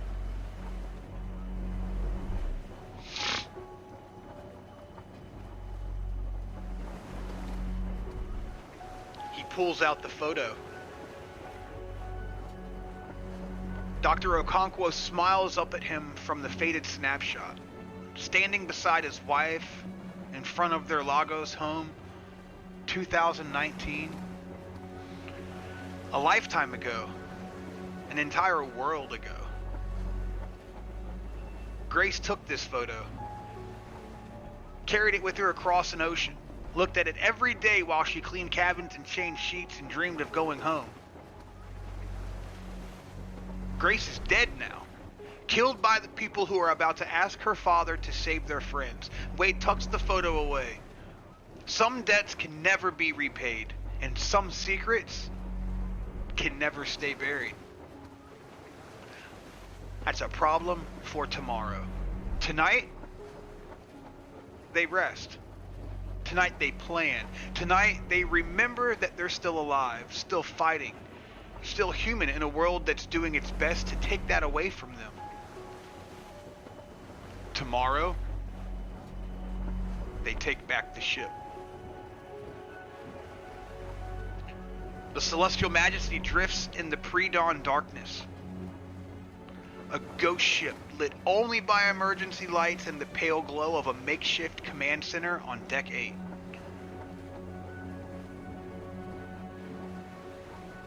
"43 puppets have fallen. Between 30 and 40 more remain. In the dining room, in the theater, in the casino, in the passenger cabins. Waiting. Watching. Listening for the sounds of the living. On Deck 8, 7 survivors huddle in the medical bay. 1 is critical, 1 is feverish, 2 are children, 3 are exhausted, traumatized, and running on adrenaline and fear. Somewhere on the water, the Second Chance holds the key to their survival. A doctor on a boat. But the radio returns only static, and the horizon shows only empty seas. The broadcast went out. Agent 3 knows they're here. Agent 3 knows they're armed, knows they're dangerous. The hunt isn't over. It's just beginning. And in the silence between heartbeats, in the static between frequencies, in the darkness between emergency lights, something is waiting. And that's where we're going to end it there, fellas. Right at 4 hours on the dot. Sounds good. It was a lot of fun. I gotta advance the time some, because I think we're coming up on the next morning. So that's gonna be like somewhere around here. I don't know. I'll figure out the time a little bit. But we're around hour 20 on day 2. So not quite 48 hours away. I think that puts us somewhere around like 10 a.m. on the third day, really. I'll line that up sometime after, though. I got it right here. It's all recorded down here. Just to recap, we eliminated all 6 reinforcement puppets in the security office. We swept and cleared Deck 3 completely, recovered Steven's radio equipment from Deck 5, and transported it up to Deck 8. It took 3 trips to transport all of the equipment. Once we got to Deck 8, we had to work through the night, but we worked through the night and we got the radio set up on Deck 8. We tried to reach out to Harlan and we haven't got a response yet. We have reunited with Victor and the other survivors. We inventoried everything that was acquired, weapons and key cards and medical supplies. Dr. Okonkwo is not aboard. Still waiting on that and contact from Harlan. Key discoveries. Grace Okonkwo, puppet number 7, was Dr. Okonkwo's daughter. The party has chosen to conceal this information from Dr. Okonkwo. Deck 3 is completely clear. It's the first fully secured crew deck. Bridge access keycard is acquired, so now that the party can access the ship's communications. And the second chance is not responding to radio contacts once again.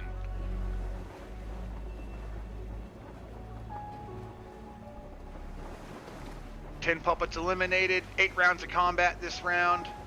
We have 2 cattle prod charges remaining. It says gunshots fired 8. That's inaccurate. I think there was 2 gunshots fired. So maybe that's 8 bullets remaining out of the 10 that I had. That's probably where I'm at. No player injuries this fucking game, dude. Congratulations, guys. No player injuries this session. Alright. Weapons broken. Rob's hammer broke. Broadcasts prevented all. We prevented every broadcast. So, puppets 1 through 5, we eliminated 13. Sessions 1 through 5, we eliminated 13 puppets, is what I meant to say. Session 6, we eliminated 10 puppets. Session 7, we eliminated 4. And Session 8, we eliminated 10. So we've killed a total of 37 puppets in Campaign 0. That's 37 people that may or may not have been okay if they got the implant removed. Estimated remaining puppet count, between 30 and 40 puppets. Rob is healthy. Wade is healthy. Victor is in critical condition. Steven is traumatized but functional. Maria is healthy. Sophia, her daughter, is sick with a fever. Maria's other child is healthy, and Margaret Holloway is stable, but she's elderly and cardiac. What's the right word? Like sensitive. I don't know the right word for it though. She just has heart problems, you could probably say. Survivors awaiting extraction. Let's see. Harlan, Dr. Okonkwo, James, Tomas, and Lily. All of those. And we got like 30 other people on the boat too. Things that we don't know. Why isn't Harlan responding? What happened on the second chance? When and how to tell Dr. Okonkwo about his daughter? What's in cabin 6247? What and why and what are the puppets waiting for? And the bridge radio. Can they reach the outside world with the ship's bridge radio?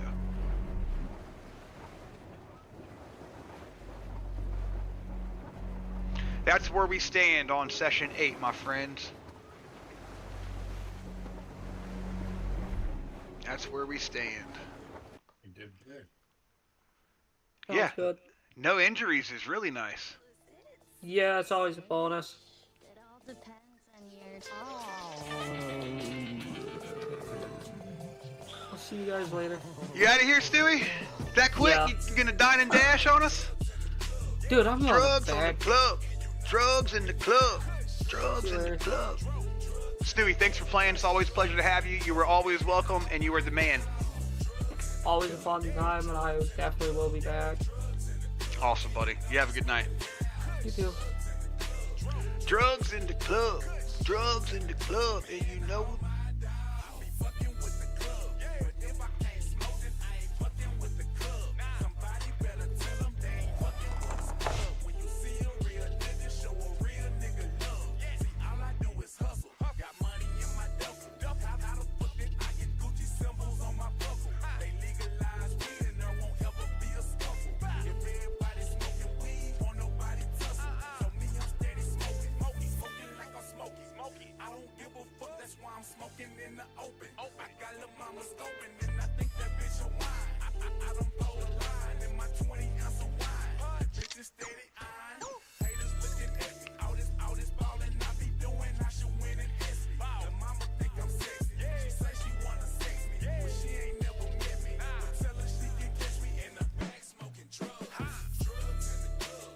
Drugs in the club. Drugs in the club. Drugs in the club. Drugs in the club. Oh my wow. Drugs in the club. Drugs in the club. Drugs in the club. Drugs in the club.